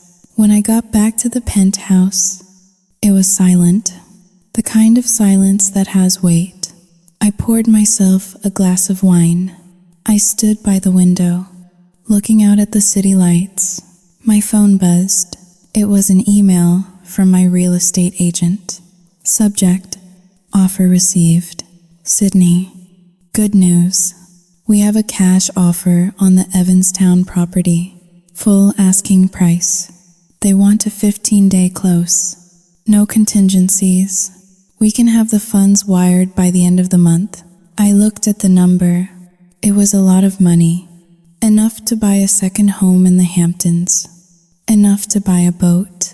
Enough to bury the past under a mountain of gold. I should have felt triumphant. I had won the war. The invaders were gone. The asset was liquidated. My inheritance was secure. But as I took a sip of the wine, it tasted like ash. I looked at my reflection in the dark window. The woman staring back at me was beautiful, wealthy, and successful. She was also completely, utterly alone. I had evicted them. I had evicted the greed, the lies, and the chaos. But in doing so, I had also evicted the only chance I had at having a family. However broken it might have been, I raised my glass to the empty room, to victory. I whispered. The word hung in the air, hollow and mocking. I finished the wine in one swallow. It did not burn. I was too numb to feel the burn anymore. 6 months later, the wire transfer hit my account at exactly 9 o'clock in the morning. It was a staggering sum. The Evanstown estate had sold for 20% over the asking price. Purchased by a developer who intended to bulldoze the Victorian architecture and replace it with modern, soulless condominiums. I did not mourn the house. In my mind, I had already burned it down long before the developer's wrecking ball would swing. I sat in my office at the auction house, staring at the balance on my screen. It was just a number, a string of digits that represented freedom, security, and the final severance of my connection to the name Vance. My private investigator, a man named Cole, who asked no questions as long as the checks cleared, walked into my office. He placed a manila envelope on my glass desk. "Is this the last of it?" he asked. "Yes," I said.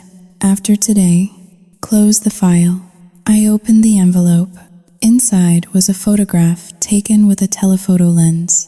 It showed a rundown apartment complex in Gary, Indiana. The siding was peeling. A rusted sedan sat in the driveway. Sitting on a lawn chair outside, looking haggard and bitter, was Arthur. He was smoking a cigarette, staring at nothing. Martha was nowhere to be seen. "They separated," Cole reported, his voice devoid of emotion. "Martha moved into a state-subsidized senior facility. Arthur is living off his Social Security and gambling the rest at the riverboat casinos. They blame each other for the loss of the house. They have not spoken in 3 months." I looked at the photo. I felt nothing. No pity. No triumph. Just the clinical satisfaction of a problem solved. They were no longer my problem. They were just two miserable people living out the consequences of their own mediocrity. "And the other matter?" I asked. Cole slid a second document across the desk. It was a dossier from an elite adoption agency based in Boston. "It is done," Cole said. "The couple is named Albright. He is a pediatric surgeon. She is a university professor. They have been on the waiting list for 5 years. They were Saoyudzing Ha Ling. 2# is greater than very generous in their gratitude for the expedited placement." I opened the folder. There was a photo of Mia. She was clean. Her hair was brushed. She was smiling. A real smile, not the terrified grimace she had worn in that house. She was standing between two people who looked at her as if she were the center of the universe. I felt a strange sensation in my chest, a tightening. It was the closest I would ever come to love. "And the trust?" I asked. "Established," Cole confirmed. "The ghost fund, as you called it, $250,000. It sits in an interest-bearing account until her 18th birthday. The terms are ironclad. She can use it for tuition, a down payment, or travel. But there is one condition. She must never know it came from me." I recited the clause I had written myself. "Correct. The donor is listed as anonymous, and the adoption records are sealed. As far as the world is concerned, Mia Tate vanished into the system. As far as Mia is concerned, she has always been an Albright." I closed the folder. I had lied to the court. I had lied to the social worker. I had lied to the world. I had not abandoned her. I had saved her. If I had taken her in, I would have resented her. Every time I looked at her, I would have seen my father's betrayal. I would have been a cold, distant guardian, and she would have grown up feeling unwanted in a golden cage. Instead, I used my money to buy her a life, a real life, with parents who wanted her, in a city far away from the toxicity of the Vance bloodline. I had given her the one thing my father never gave me, a clean slate. "Burn the file," I told Cole. Everything. The photos, the receipts, the agency correspondence. I want it all destroyed. Cole nodded, took the envelope, and walked out. I stood up and walked to the window. The Chicago skyline was gleaming in the summer sun. The lake was a brilliant, sparkling blue. The world still thought I was a monster. To the internet, I was still the ice queen who evicted her grandparents and dumped her sister in foster care. I let them think it. I let them hate me. Their hatred was the price I paid for my peace. I had cut the cancer out. I had amputated the rotting limb to save the body. It was a brutal surgery, and it left a scar that would never fully fade. But I was alive, I was wealthy, and I was free. I walked over to the wet bar in the corner of my office. It was only 10 in the morning, but I poured myself a glass of vintage Cabernet, my mother's favorite. I swirled the dark red liquid in the glass, watching it coat the crystal. Here is to you, Dad, I whispered to the empty room. You left me a mess. I cleaned it up. I took a sip. The wine was rich, complex, and bitter. Arthur and Martha were rotting in Indiana. Mia was laughing in a garden in Boston. And I was here, in my tower of glass and steel, the villain of the story who had quietly saved everyone but herself. I smiled, and for the first time in 6 months, it reached my eyes. It was a cold smile, sharp as a diamond, but it was mine. I turned back to my computer and opened a new spreadsheet. Back to work.